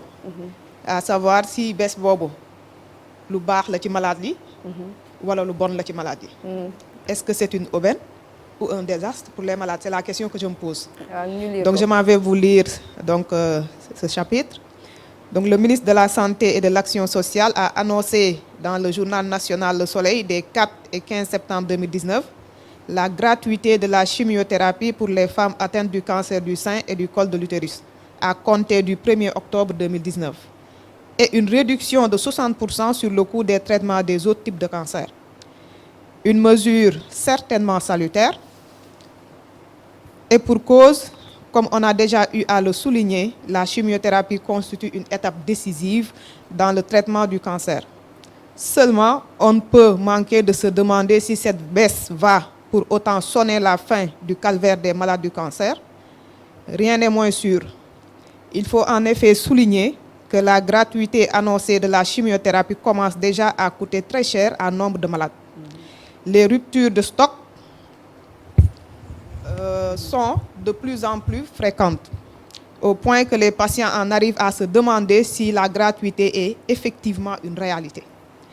Donc, lors de mon rendez-vous médical du 10 octobre 2019, le débat s'est invité au sein des patients. Mais ce que j'ai remarqué, c'est que la plupart d'entre eux sont animés par la conviction que l'annonce de la gratuité de la chimiothérapie n'est que de la poudre aux yeux. Chacun exhibait son ordonnance pour apporter la preuve qu'il a été dans l'obligation d'aller acheter ses médicaments aux pharmacies conventionnelles où les médicaments sont vendus à des prix très élevés. Et ce que les patients déplorent particulièrement, c'est le fait qu'ils ne puissent plus compter sur les personnes qui les soutenaient financièrement du fait de l'annonce de la gratuité de la chimiothérapie. Or, le fait de patienter pour disposer des médicaments nécessaires peut être fatal aux malades. Au pire des cas, cela pourrait aller jusqu'à leur coûter la vie. Et au meilleur des cas, ils pourraient être amenés à reprendre toute la thérapie. Sur cette question des ruptures des stocks de médicaments entrant dans la chimiothérapie, un médecin m'a indiqué que cela était tout à fait prévisible, quand on sait que même alors que les patients mettaient la main à la poche, les ruptures étaient très fréquentes. En fait, selon lui, cette gratuité n'est qu'un leurre, puisque la situation déjà précaire des patients risque de s'aggraver, car ils ne peuvent plus compter sur ceux qui leur apportaient du soutien dans leur traitement. D'ailleurs, même si la disponibilité des médicaments était effective, le problème serait resté entier dans la mesure où, avant que le patient ne puisse bénéficier de la chimiothérapie, on lui exige de faire tout un tas d'examens médicaux qui vont des analyses de sang en passant par le scanner, la mammographie, l'électrocardiogramme, etc. Ce bilan peut lui coûter des centaines de mille de nos francs. Et le malade qui n'a pas les moyens de faire ce bilan ne pourra évidemment pas bénéficier d'un traitement. Cet état de fait justifie qu'après le premier passage à l'hôpital, beaucoup de malades n'ont pas d'autre solution que de retourner chez eux et d'attendre anxieusement le décret divin. Pour les plus chanceux, qui parviendront à rassembler la somme requise pour le bilan médical et qui éventuellement pourraient bénéficier de la gratuité ou de la réduction du prix de la chimiothérapie, d'autres problèmes les attendent au tournant. Il faut noter que d'autres dépenses, aussi onéreuses les unes que les autres, accompagnent la chimiothérapie. Il s'agit notamment des médicaments que le malade prend après chaque séance de chimio. Par ailleurs, il y a les interventions chirurgicales. Donc, il arrive qu'un malade subisse plus d'une intervention chirurgicale durant son traitement. Or, chaque intervention lui revient au minimum à 300 000 francs. On va prendre le temps de lire le livre. Mais justement, lan moo tax tey nga jël paragraphe boobu noonu wax ci chimio bi. waaw paragraphe bi li tax ma jël ko c'est parce que débat bi léegi dañ ko axé ci gratuité chimio bi. te bu ñu nee chimio bi dafa gratuite dafay mel ni problème mu maladie yëpp réglé na. alors que tel n'est pas le cas. Il faut tamit ñu wax loolu pour attirer tamit attention autorités yi ne que chimio bi gratuite na c'est une très bonne chose parce que la chimio coûte très cher mais avant chimio bi am na looy def. am na ay examens médicaux yooyu def qui coûte très cher. madame Godou léegi nee na le coût varie entre 300 et 500 000. C'est pas donné à tous les Sénégalais. Donc le coût varie entre 300 et 500 000, c'est pas donné à tous les Sénégalais. De plus, comme nous l'avons souligné aussi, dafa am ay rupture de stock ci médicaments yi. yow boo ñëwee ñu ne la médicament bi nga war a soxla sa médicament de base amul doo mun def sa chimio. Or chimio bi soo ko deful pendant 2 semaines 3 semaines day remettre en cause traitement bi ngay def yëpp. Donc tu es obligé de reprendre le traitement à zéro. Donc loolu yëpp problème la. bu njëkk ba dañ la doon jàppale financièrement médicament bu amul hôpital nga dem pharmacie nga jënd mais bu ñu déggee ni chimio bi c'est gratuit kenn dootu la jox dara. Voilà dañ naan c'est gratuit kon nag na dem hôpital mu jëli garab yi. D'autant plus que la chimio coûte très cher. Donc tout ça aussi c'est des problèmes. Sur lesquels tamit dañ ci war a attirer attention autorité pour man li gënoon pertinent mooy ñu rendre gratuite mammographie bi. Pour man looloo gën a pertinent. Parce que loolu mooy première étape bi. te tant que première étape boobu dépassé woo ko mënoo jàll ci deuxième étape. mënoo tëb première étape jàll ci deuxième étape. pour yow daal pour yow mammographie bi la ñu war a docteur. En fait mammographie bi déjà bi ñuy LISCA di tàmbali. dans le public. juróomi appareil mammographie moo amoon dans tout le Sénégal. en 2009. donc LISCA di def plaidoyer parce que ñun ñi ñuy jëkk di liggéeyal mooy radiologue privé yi. surtout l'association libanaise des professionnels de la santé. ñoom la ñu commencé woon tàmbale di liggéey ak ñoom ci octobre rose. donc maa ngi leen di delloo njukkal parce que ñoom ñoo wàññi njëg bi. defal ñu ko 30 000. bu ñu xoolee ne 30 000 boobule. jigéen bu bëgg a def sa dépistage doo ko mun a def ñu ne xaaral ñu bàyyi wàññi ko 15 000 ñun ñu wuti 15 000 francs. donc ñun dañuy ut ku ñu parrainer pour ñu rendre la mammographie à 15 000 francs. donc loolu ay étape la parce que foog naa ne lu état bi dugal loxoom. mun na xool naka lay amortir. appareil yu mammographie bi donc ñoom man duma économiste. man damay wax intérêt malade yi rek moo ma tax a jóg. li nga bëgg moom ngay wax intérêt malade yi leneen li si des ñoom ñoo koy lijjanti. voilà ñoom nañuy xool naka la ñu mun a xool naka la ñuy wàññee njëg bi. man li may wax mooy ne jafeñ na ci malade yi. ñun octobre rose bi sax 15 000 francs boobu jafe na ci malade yi. loolu moo waral bu ñu xoolee dañuy jox benn malade. 1er octobre muy ut 15 000 francs ñu ne xaaral nañu yokk ci consultation yi. loolu moo waral ñu commencé di def consultation parce que dañu daan jox ay femmes ay bons yu ñu mënul fay. donc consultation yi ñuy def c'est pour permettre jigéen ñi nga xam ne amuñu 15 000 francs yooyu suñu gisee ci yow dara ñu may la mammographie bi gratuitement. c'est important donc Thiané merci donc à toi et puis livre bi fan la am.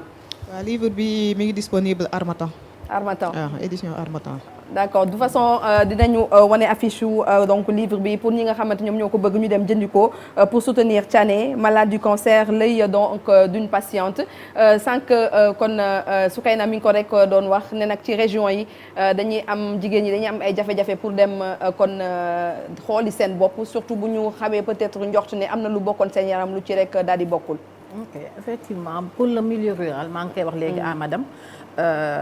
dama si jublu torop surtout que ak association féminine yu ma nekkal. donc damay am souvent ay cas. donc cas yi day nekk souvent question de mentalité dañ koy nëbb ba nga xam ne day nekk en phase terminale et malheureusement ñu doxe si faatu. beneen bi également da ngay gis jigéen si ñoom cas yu may gis dañuy nàmpal. mais seen ween yi day am meew bu bëri. donc meew boobu duñ ko génnee xam nañ lañ koy waxee pour génnee ko. duñ ko rat.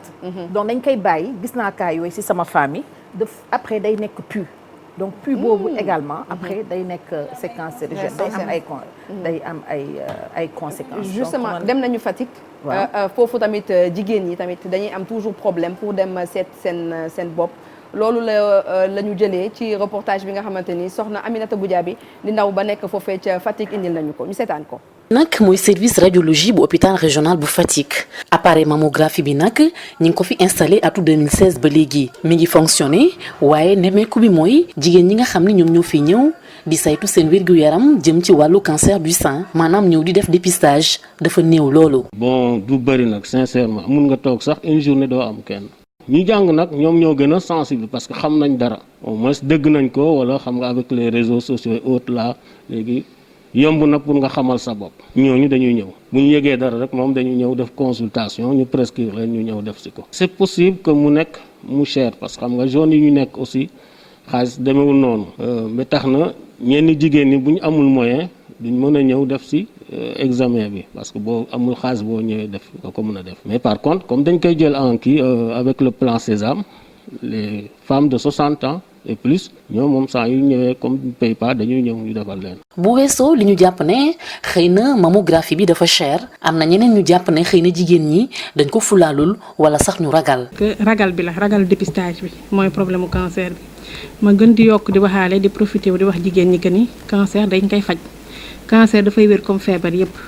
ci kaw ñu teel ko diagnostiqué ci kaw ñu teel ko gis. waaye nag ci jamonoy octobre rose bi dépistage bi gratuitement lañ koy def te daanaka àllarba ju nekk hôpital régional bu Fatick dañ ko fay amal ak sax ci district sanitaire bu Fatick bi sensibilisation gi tam dañ koy gën a yokk bu baax a baax ci jamono ji. dañuy gën a intensifier waxtaan bi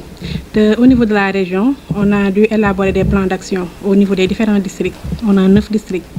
léegi district bu nekk dafa élaborer plan d'action octobre rose mooy plan boo xamante ni ñu jógee ñoom pour xeex cancer du col et du sein de l'utérus lu mel ni causeries yi dañ ko planifier lu mel ni des émissions rajo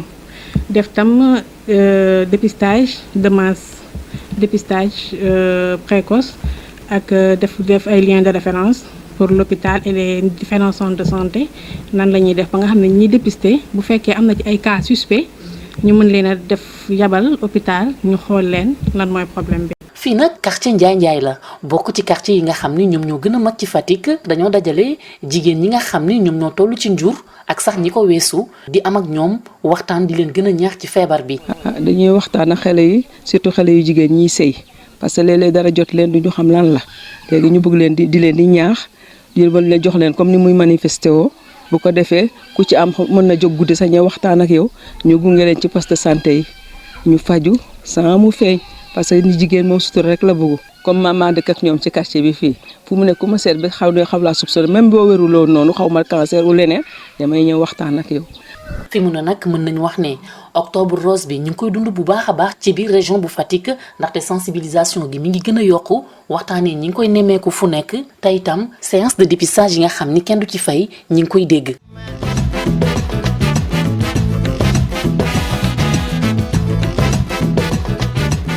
merci à Aminata Goudiaby ci li nga xamante ni moom mooy élément bi mu ñu indi aw mbay. le constat c'est dafa mel ni ci Sénégal bi yëpp la. Dieynaba prise en charge comme ni ñu koy waxee li aju ci cancer du sein ak cancer yu mu mënti doon sax waaye cancer du sein jafe-jafe la di wax ne c'est vrai docteur mu ngi ko doon wax mammographie appareil yi ñu ngi commencé bari waaye yenn saa ñu yóbbu mammographie fa bërëb du ñu am technicien bu ko toppatoo. wala ñu dem yóbbu ko fa bërëb mu paan mu indi yeneen jafe-jafe. di wax ne dafa am maanaam équité ci wàllum accès aux soins dafa am jafe-jafe fii ci Sénégal. ñoom yemale wuñu yëpp. voilà yemale wuñu yëpp. ñi nekk Dakar ñoom ñoo ëpp opportunité. parce que même bu ñuy xool ñoom docteurs yee koy wax chaque jour docteurs yi fii la ñu gën a bare diggante Dakar ak Thiès foofu la ñu gën a bare mais bu looy gën a xuus ci biir réew mi fajkat yi di manqué. matériel yi tamit di manqué li aju ci paj tamit di manqué di wax ne jàngoroy cancer du sein Dieynaba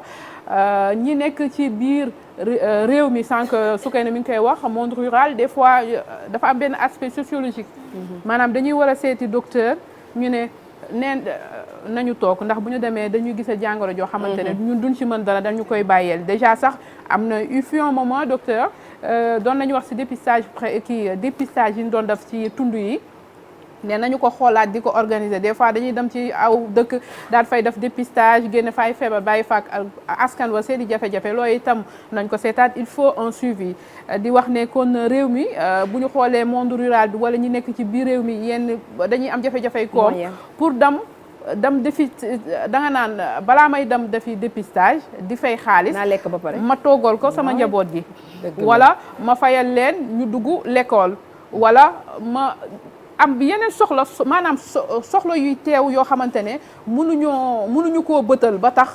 dépistage précoce jafe-jafe la kon nañu wax ne li jëm ci matériel bi nguur gi ñu dégg boo xoolee système de santé bi problème bi c'est un problème de système docteur d'organisation sànq Yacine mi ngi ko doon wax ci wàllum recherche ak yooyu waaye bala nga naan naam ne fa docteur jafe-jafe yi nit dina am nit feebar mënul faju nga di ko wax médecine de haute pointe Sénégal tollooguñu foofu. effectivement Sénégal tollooguñu foofu maanaam dafa am yoo xamante ne yu ne këtt ne jonn yu nu war a lijjanti bu ñu demee nag ba faj mi oyof jàppandal nañu wax médecine de pointe nag su boobaa ñu ne ñu saytu ne Sénégal xeetu cancer yi ñoo fi am. nañu fexe ba jouer ci prévention bi waaye teewut octobre rose dina nekk ci prévention bi ndax ñëpp a ngi ci terrain bi waaye temps yee déggoon nga hôpital Dalal Jàmm bu Guédiawaye ba ñu waxee ne médecine de pointe dañuy jox li département bi ñaata milliards am na yenn docteurs yi ñoom seen bopp ñoom ñoo wax ne tollooguñu fii ndax jafe-jafe yi dafa bari système de santé bi wax nañ ko ci wàllu mbas mi plan d'investissement bi nañ ko xoolaat 2020-2024 nee naa beaucoup de médecins partent à la retraite frustrés parce que li ñu bëggoon defuñu ko jafe-jafe yi dafa bari du nekkul cancer du sein dang docteur man su may bëgg a wax su ma bëggee bëgg a wax si wér-gu-yaram damay bëgg a laalaale yëpp ba sax dootuma xamante ni may wax parce que jafe-jafe yi dafa bari nit voilà sikki ma lakkandoo waaye lu jëm ci cancer du sein bi bu ñu fexee ni docteur parce que il y a 3 ans 4 ans dañ doon wax ci estimation yi 1000 cas par année ñu toog ba si yàgg ñu ne 800 cas peut-être kenn xamul peut-être 800 cas yooyu li ko indi sensibilisation bi ci la bokk télé yeeg rajo yi LISCA association cancer du sein ñëpp bokk ci léegi da ngay gis octobre rose nit ñi di jóge seen i kër di dem di ran suba fajar ba timis pour ñu xoolal leen maanaam seen i wér-gu-yaram loolu nag docteur buñ leen ci jàppalee dina baax ci askan wi dañoo soxla maanaam faju boo xamante ne dafa am qualité ba pare bu ñu ci bëggee jot mu yomb loolu nag di wax ne autorité yi man à chaque fois moi je parle du système Dieynaba système bi nañu xoolaat ba wér-gu-yaram gi ku bëgg a jot ci wér-gu-yaram mu doon loo xamante ne du la jafe c'est vrai que nous sommes dans des pays qui n'ont pas beaucoup de moyens loolu xam nañ ko Afrique la c'est le contexte africain waaye itam nañu def loo xamante ne wér-gu-yaram daal du yóbbooti suñu fit ndax fi mu ne ku feebar rek sa fit dam bëggoon naa yokk tuuti docteur dafa wax benn phrase tout à l'heure dañuy accompagner état xam nga man déformation professionnelle da ngay accompagner état bi tout à wax na ko et pourquoi pas ma ne LISCA je vois que elle est bien présente par exemple ñu am benn projet par exemple bu ñu nee maison yooyu ñuy tabax pourquoi ne pas construire un hôpital benn centre bu mag ñu jël un exemple ñu ne état bi jox ñu terrain au niveau de Diamniadio je vous donne un exemple très particulier. fu naqaree tabax foofu. c'est un exemple rek. mun na nekk Diamniadio ou benn exemple bu baax. ñu ne dañuy jël benn exemple ñu ne dañuy soxla hôpital on a 0 franc. wax nga également léegi il y a des personnes ressources. c'est ça. il y a des personnes ressources on peut accompagner l'État l'État ça s'accompagne. donc ñu ne am nañu terrain bi. État bi may ñu terrain bi ou bien le maire may ñu terrain bi des personnes ressources. je donne l'exemple man dama dem benn dëkk bu tudd Dingiraay.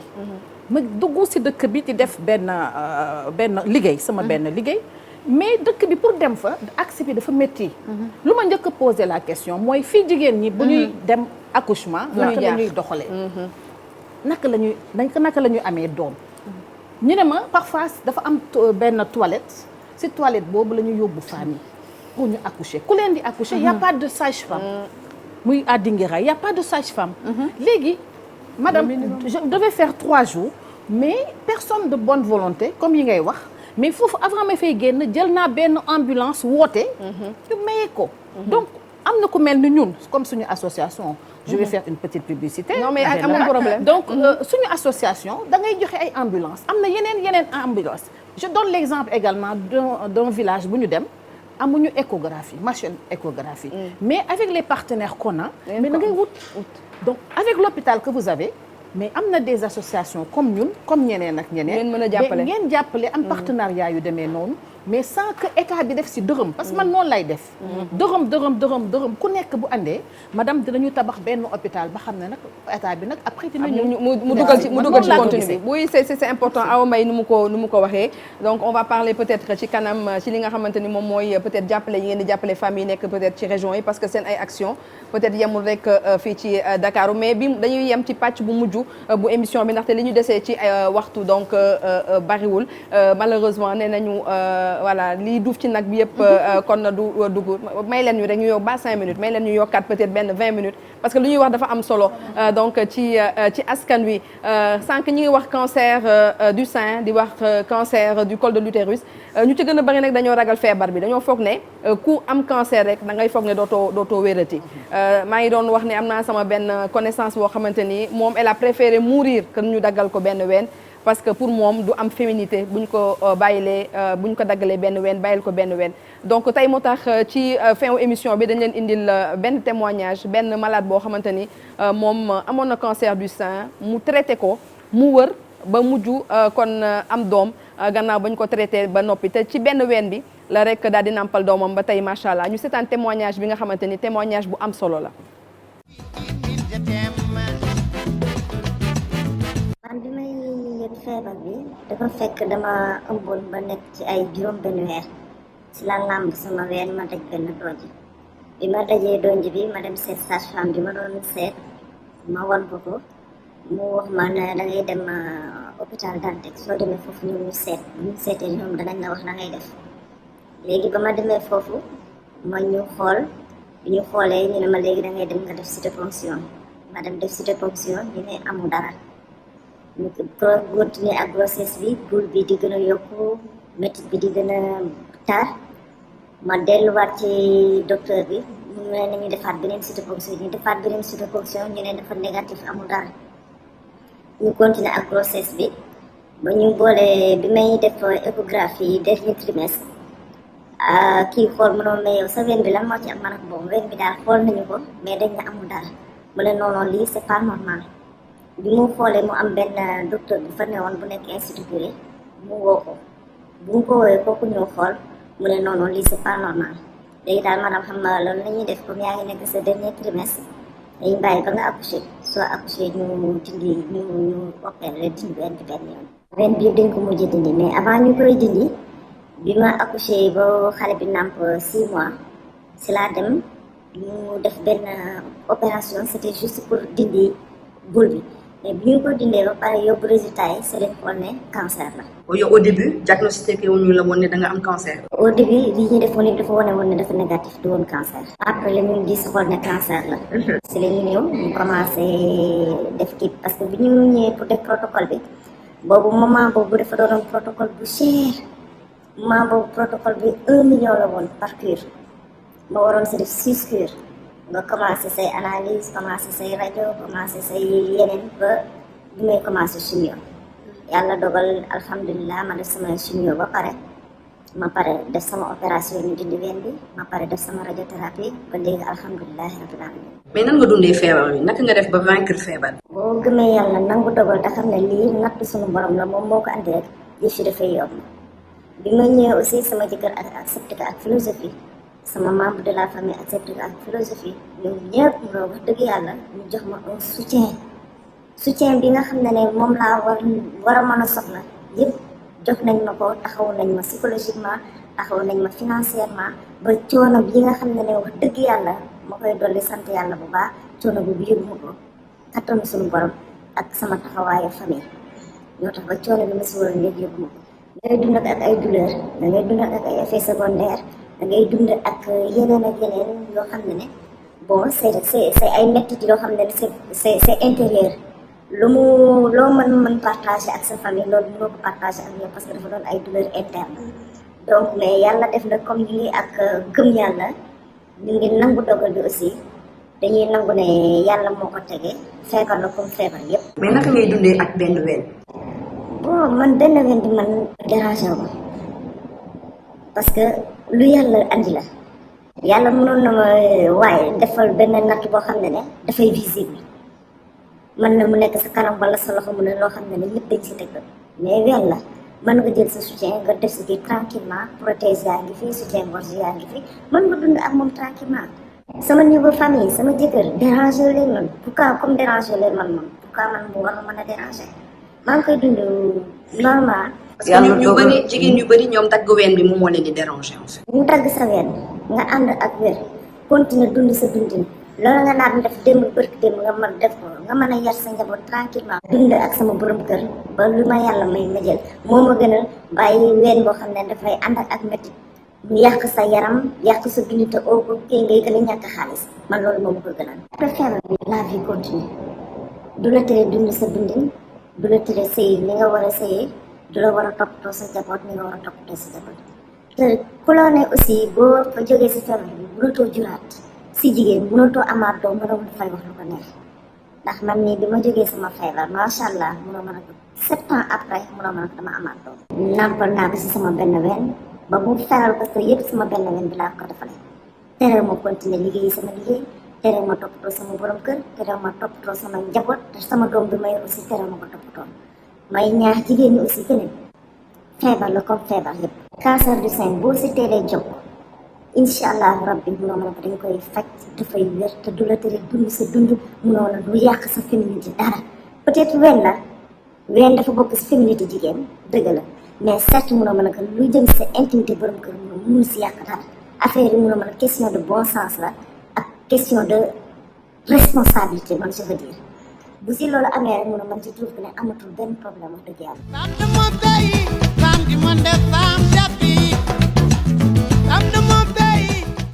en tout cas je pense que témoignage bi ñu déglu femme bi yaakaar naa dañ ko war a tirer suñu chapeau ndaxte courage bi nga xamante ni am na ko pour affronter feebar bi mais surtout pour wersi ba mën a continuer vie am en toute quiétude donc dañ ko war a tirer suñu chapeau applaudir ko mais aussi à sa famille bi nga xamante ni ñoom ñoo ko daal di soutenir parce que yaakaar naa docteur pour yaakaar naa comme genre feebar yi moom soutien rek nga soxla. soutien rek nga soxla. soutien psychologique soutien financier mais surtout. Soutien psychologique parce que jigéen bi nga xam ne da nga am cancer sa jëkkër beddi la loolu moom dafa métti ci xol loolu dafay tax sax feebar bi dafay gën a wunni Ligue sénégalaise nag foog ma wax intérêt wu dépistage bi te loolu balaa may terminer naa remercier presse sénégalaise bi parce que suñuy sensibiliser askan bi yéen presse sénégalaise bi yéenay dugg ci biir kër yi ba askan bi di dégg ni ñu leen di yee ni ñuy waxtaanee ak ñoom donc cancer wu ween teel ko gis da ngay faju te mun na am sax kenn du dagg sa ween te suñ ko teelee gis donc 90% da ngay wër te da ngay dund donc lii ñu mag yi daan xalaat soo amee cancer rek égal faatu déedéet suñ ko gisee teel ko gis parce que mammographie boobu ñuy wax dépistage par la mammographie dafay tax ne dañuy gis ay lésions ay tumeurs de très petite taille yenn saa yi du ñu soxla dagg ween bi tumeur bi rek la ñuy dagg yenn saa yi su tuutee tuuti du ñu def sax chimiothérapie suñ ko dindee def radiothérapie nga des ak sa ween donc maa ngi ñaan sama mbokku jigéen ñi surtout ñi am ñeent fukki at ak li ko ëpp 40 ans 40 ans et plus tous les 2 ans wala tous les 3 ans nga def benn mammographie loolu dafa am solo pour moom mooy gis les tumeurs de très petite taille léegi jigéen ñi à partir de 20 ans war nga commencer miin sa yaram di def sa autopalpation jigéen soo gisee sa règle ba pare nga tàmm di seet sa bopp su nga sa loxo rek nga diviser sa ween de manière virtuelle en 4 parties nga jël sa loxo parce que suñu nee palper sa ween du ne da ngay bës nii déedéet da ngay tàllal sa ay baaraam ba mu tàlli nga wër ween bi ba mu daj soo ko dajee nga jël sa loxo def ko nii racler poxotaan bi pour xool ndax amul caqaar soo paree foofu la nga ñëw ci cus bi nga jël sa ñaari baaraam nga bës xool ndax amul lu ci génn parce que signe cancer yi donj la caxa ak deret bu nga xam ne wala ndox buy génn ci cus bi donc jigéen bu ne war na tàmm di xool yaramam loolu dafa am solo parce que de plus en plus maa ngi ciy bég parce que ni ñuy jàngalee autopalpation yi jigéen ñi ñu ngi am ay tumeurs inférieures à 2 centimètres donc loolu dafa am solo bu njëkk ba ay tumeurs yi nga xam ne stade 4 la ñu daan gis dañ leen daan bunge malheureusement mais léegi am na jigéen yu bari ñu ngi dund ci cancer bi donc li tax cancer yi yokku parce que léegi ragal bi ci nekkoon nekkatu ci léegi nit yi dañuy dem di dépister nañu wayal sensibilisation bi voilà nañ ko wayal fu nekk fu ñu munti toog rek di waxtaan ak askan bi mais ñi ngi ci suñu terme émission avant ñuy def tour de table pour tàggoo peut-être Liska naka ngeen di def peut-être ba am fonds yi nga xamante ni yéen a ngi koy rek daal di am parce que généralement association moo mel noonu bu ci xaalis duggee rek généralement dañ lay donc bàyyi xel donc yéen comment vous faites pour avoir les fonds et pour redistribuer les fonds xam nga Ligue sénégalaise mi ngi ko commencé 2010 la jëkk def téléthon donc bi ñuy defee 2010 téléthon boobu chimiothérapie bi mi ngi woon cure bi ba 6 millions ñu jël ci 157 malades ñu dem ba amatuñu dërëm 2018 ñu defaat téléthon ci bi ñuy defaatee téléthon boobule loolu xaalisu sénégalais yi la parce que suñu defee téléthon dañuy waxtaan ak askan bi ñu ñëw jàppale Liska def ay promesse de don may ñu bi ñu defee deuxième téléthon bi ñu jël 679 malades troisième téléthon bi ñu def nag dafa tombé dañ ko def rek quelques jours après mbas bi ñëw. ñi defoon promesse yëpp joxewuñu mais ñu ngi ci plus de 363 malades yi nga xam ne dañ leen di jël en charge. ku bëgg ñu jël la en charge. da ngay def docteur bi lay faj. mooy def résumé dossier médical. su defee résumé dossier médical yow nga def sa demande manuscrite ak sa photocopie pièce d'identité. nga déposé ko LISCA. ñu jël dossier bi jox ko assistante sociale yi nga xam ne ñoom itamit ay bénévole lañu. am nañu ñetti assistante sociale yu ñuy accompagner pour def enquête sociale bi. suñ ko defee ñu après nag comité bi réunir pour ñu statuer ci naka la ñuy lay jël en charge. donc noonu la ñuy def loo leen am rek ci askan wi day dellu ci askan wi. dafay delluwaat ci askan wi. bañ nañ ko ba nga xam ne compte Téléthon bi mooy compte malade. dañu am ñaari compte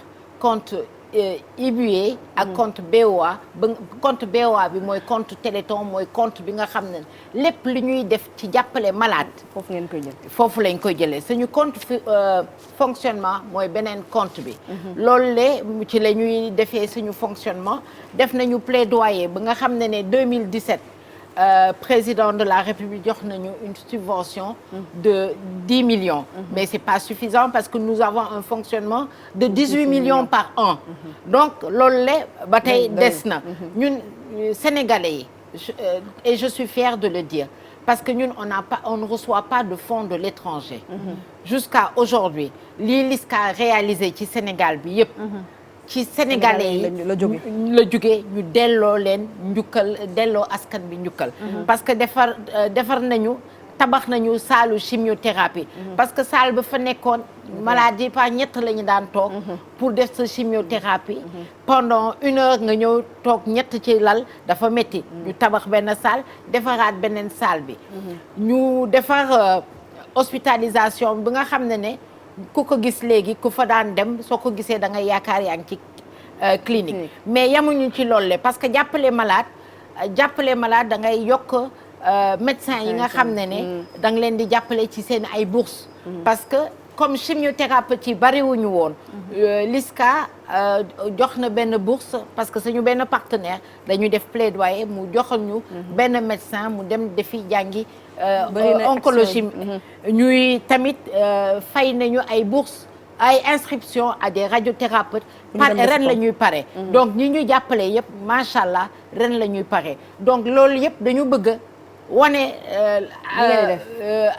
état bi naka la war a def parce que xale yi docteurs yi pare def 8 ans d'études foog ñu jàppale leen pour dooleel leen ñu def ay spécialisation parce que soo amulee doole mais da ngay dem defi sa continuer sa médecine générale. en tout cas li nga wax am na solo trop docteur Fatma Guenoune di fàttali ne émission Libidor tey dañ ko defoon spécial donc cancer malheureusement nag dañoo bëggoon gën a toog gën a lang waxtaan bi parce que comme nu ñu koy waxee généralement lu ñu waxtaanee rek dina am lu bëri lu ci rek daal di rocceeku ci ay métit mais aussi ñi ci jëlee ci ay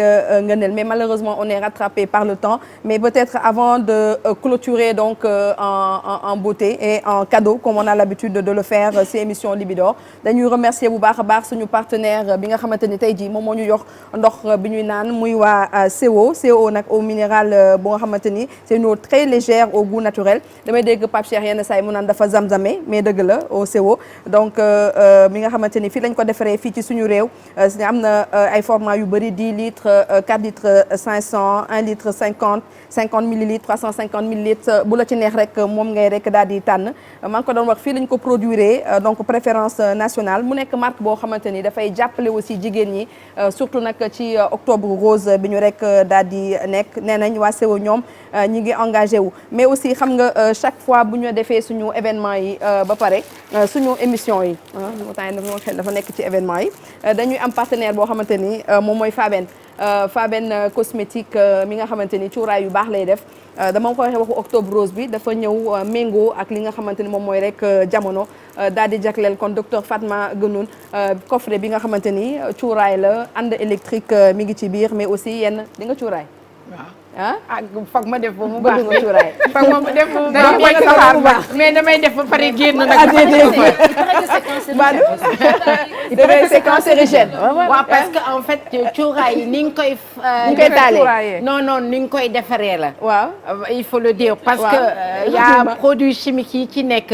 muy après dafay transformer en hydrocarbures. qui sont cancérigènes. mieux vaut utiliser. yow suufu màkk lañ la jox suufu Médine bi. waaw moo nekk fii donc boobu y a pas de risque donc docteur Guenoune ñoo yaa moom donc copain Fabel pour geste bi. voilà merci beaucoup merci gis nga dafa méngoo ak kii bi octobre rose bi. effectivement merci beaucoup. alors gis nga gannaaw Fabel cadeau bi nga xamante ni jox na ko comme nu mu koy defee saa su ne lii nag docteur Fatma kenn ci ñun moo la ko jox muy Soukayna madame dañu ko damay am toujours plaisir di ko wax loolu mu nekk nag ay produits cosmétiques ci biir na ma seen si benn brodé bi moom dama koy génne brodé bu baax boo xamante ni nee na pour dans le wax la waaw mais dafa brodé wee comme ni ñu koy rek daal di waxee voilà di ban genre tissu la c'est spécial. C'est spécial. Spécial Pénicéra. Ah, donc spécial, produit spécial. Merci pour donc docteur Guenoune ak ay produits yi nga xamante ni peut-être Soukayna tu peux nous en parler. Merci beaucoup. Merci. Donc il y a les produits cosmétiques. yoo xam ne le Pénicéra moo koy def. parce que ñun on a notre propre marque de produits mooy yi may wax pour les femmes. dañuy def papaye bi dañuy def laaj bi. dañuy def karité. yooyu yëpp la ñuy jël def ko am ay sponsor am ay. Partenaires étrangers ñu jéem ko def en savon ak huile. Voilà. En tout cas on va montrer les images donc yi nga xamante ni kon indi neen ko pour produits yi nga xamante ni moom Soukayna nekk suñu bokk suñu chroniqueur yi mi ngi koy rek daal di defar docteur Guenoune nag ñi nga àndal ñoom ñëpp dinañu am ku ci nekk benn sachet bu nga xamante ni Soukayna moom moo leen ko rek daal di offrir merci à toi ma grande pour la générosité mais surtout pour l'efficacité donc ci li nga indi vraiment merci amuñu sa fay Awa Mbaye émission bi jeex na malheureusement. émission bi jeex na jey na ba waaye octobre rose yi du fu jeex. ñuy ñaan yàlla di ko fekkee at mu jot. at mu jot yàlla may ñu kàttan ak wér. bu ñu ci mën a liggéeyee bu ñu ci mënul def suñu doole def si suñu alal ñu def si suñu kàddu ngir jigéen ñi ci àdduna bi wërngal këpp rawatina Sénégal. ñu fexe kon bay di dem di nemmeeku di teel a nemmeeku ndax looloo tax octobre rose ñëpp di wax dañoo bëgg jigéen ñi di teel a nemmeeku di dem xool seen yaram bu ci feebar nekkee ñu teel leen a faj ñu mën a delluwaat ci seen i sago comme ni ko Thiané di defee. xam nga lii tamit dafay may courage jigéen ñi. ñi doon nëbbatu ñu bañ a nëbbatu dégg nga tamit ki dafa témoignage bi wax ne dañu dagg benn weenam waaye teewut jëkkëram jàppale na ko di wax ne tamit voilà di wax nag ne tamit di rendre hommage aussi góor ñi ci octobre rose yi ndax jay na ba docteur xam na si dara am na góor ñoo xamante ne ñooy gunge seen i jabar ñu dem faju ji am na doom yu góor yoo xamante ne ñooy gunge seen i yaay ñu dem faju ji am na càmmiñ yoo xamante ne ñooy gunge seen i jigéen ñu dem faju ji daf ci seen alal daf ci seen doole daw ñu leen ba noppi di leen dëgëral ñooñu itam war nañ leen sargal ci octobre rose bi ndax feebaru jigéen la waaye itam yenn saa yi bu ci góor jàppee dafay gën a oyof di wax ne kon Dieynaba plateau bi neex na liñ ci waxtaanee am na njariñ kon lu fi ruusee yàlla na ñu jariñ di wax ne ba déwén incha allah yàlla may ñu talak fekkee di gërëm Aïcha ñaa di Chouchka nee na lii mooy participation na ma ñawal voilà ci octobre rose bi moom itam ñu ngi koy gërëm di ko sant di wax ne kii la wékki la dafa wékki rek jox ma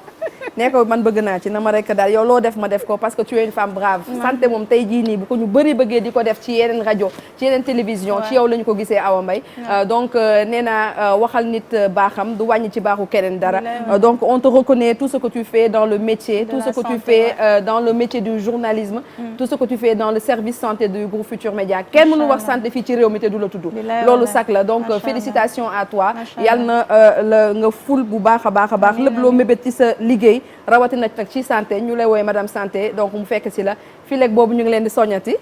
toppatoo seen wérgu yaram loolu moom mooy signature am Yacine c'est important dañuy topp si tànkam li nga ko waxee rek moo fi nekk parce que je bu ko deful woon duñ ko wax de bien sûr sama premier plateau QG bokk nañ ci ñi ma booleeg avec les plus grands professeurs ndax aussi domaine bi may évoluer muy environnement sécurité jeexital bi rek mooy askan bi te très souvent impact yi foofu lañ koy fekk di wax rek peut-être ñuy wax le changement de paradigme dafa jot man damay wax rek di conclure moom wax na si santé man damay wax si comportement attitude environnement bi dafa jot ñu xam ne dafa am lekk bu ñu war a bàyyi suñu doom yi tey tout le monde est exposé man bi ma gëstoo laa xam ne Dieyna amatuñu lu ñuy rëcc que ce soit impact ci génétique bi impact ci environnement ci sécurité alimentaire dafa jot ñun jigéen ñi ñu xam ne caf-cafal yi cuuraay ak ñoom seen dafa am luñ koy utiliser ñu dellu ci mbay bi di lekk li nga xam ne mooy bio bi et li may wax on n'a pas besoin de beaucoup de moyens pour faire bien les choses il suffit parfois juste d'être bien organisé pour régler des priorités di wax rek di jaajëfal di wax c'était un honneur d'être présente sur ce plateau di wax sama ki ma solal xam nga moom damay waaw di sa tey moom ñemewu ma ko li may faral di wax j'ai souvent l'habitude parfois de dessiner yoo xam nga mais il va chaque fois au-delà de mes attentes def création bu rafet bi ñu mën ko jot au 77 595 35 58 77 595 35 58 Soleil Couture fee ci Touba Sandaga au 2e étage. di ko remercier bu baax baax Soleil Couture pour toutes ces créations yu muy defal Yacine Soukeyna. waaw man lu may yokk madame di remercier déjà madame docteur Guenoune. ba may ñëw fii vous savez j'ai un mari médecin. daf ma ne s'il te plaît sama concert moo fa nekk déjà docteur moo choisir cadeau concert am. ah oui parce que mon mari est médecin. mi ne ma ils se connaissent bi ne ma beneen bi. dimbali ma rek médecine xamoo si dara donc xamal looy wax parce que ki nga nekkal bëgg ma nit ñi ne donc moo tax tey j'ai fait très attention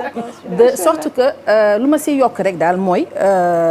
côté entrepreneuriat bi côté lu may wax docteur mooy hôpital bi c'est un projet boo xam ne vraiment war ngeen si gëstu c'est très facile accompagner l'État et surtout lu may waxtaan dañ si waxtaanaat plus tard xam naa partenariat bi dina si gën a dina continuer mooy ngay participer dans les conférences internationales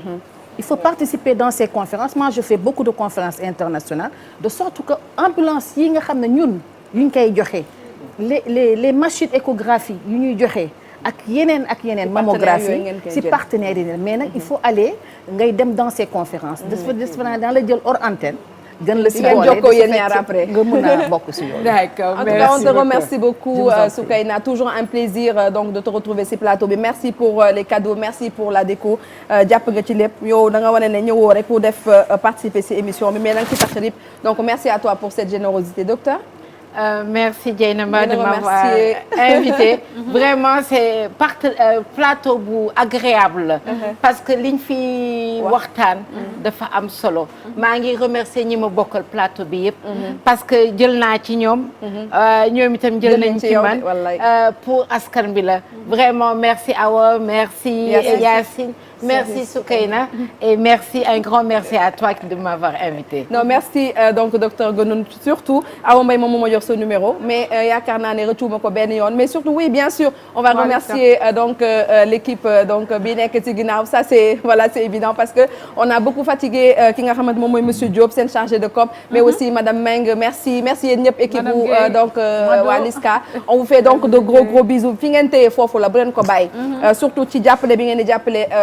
on vous encourage donc à aller de l'avant dañuy remercier aussi équipe technique bi nekkoon ci ginnaaw maa aussi c'est merci à toi Bouba Ndour mi nga xamante ni moom moo produire donc émission bi merci à lui pour la confiance mais aussi à Aïssata Sy mi jàpp kon ci émission bu baax a baax sonal naa la Aïssata merci à toi au caméraman yéen ñëpp mais tey damay def mention spéciale à Awa bu Ruby création ñoom ma solal tissu bi nga xamante ni chantum la ñu génne ci ay création yu rafet ñi ngi ci 77 644 03 73 mais aussi à Chic Face pour la mise en beauté. Merci de nous avoir suivis et au mois prochain pour un autre sujet femme, pour une autre femme toujours leader dans son domaine. ñu waxtaanee toujours ay thèmes société yu leen di jariñ waaye aussi dañu jariñ ñu tamit jaa ngeen jëf.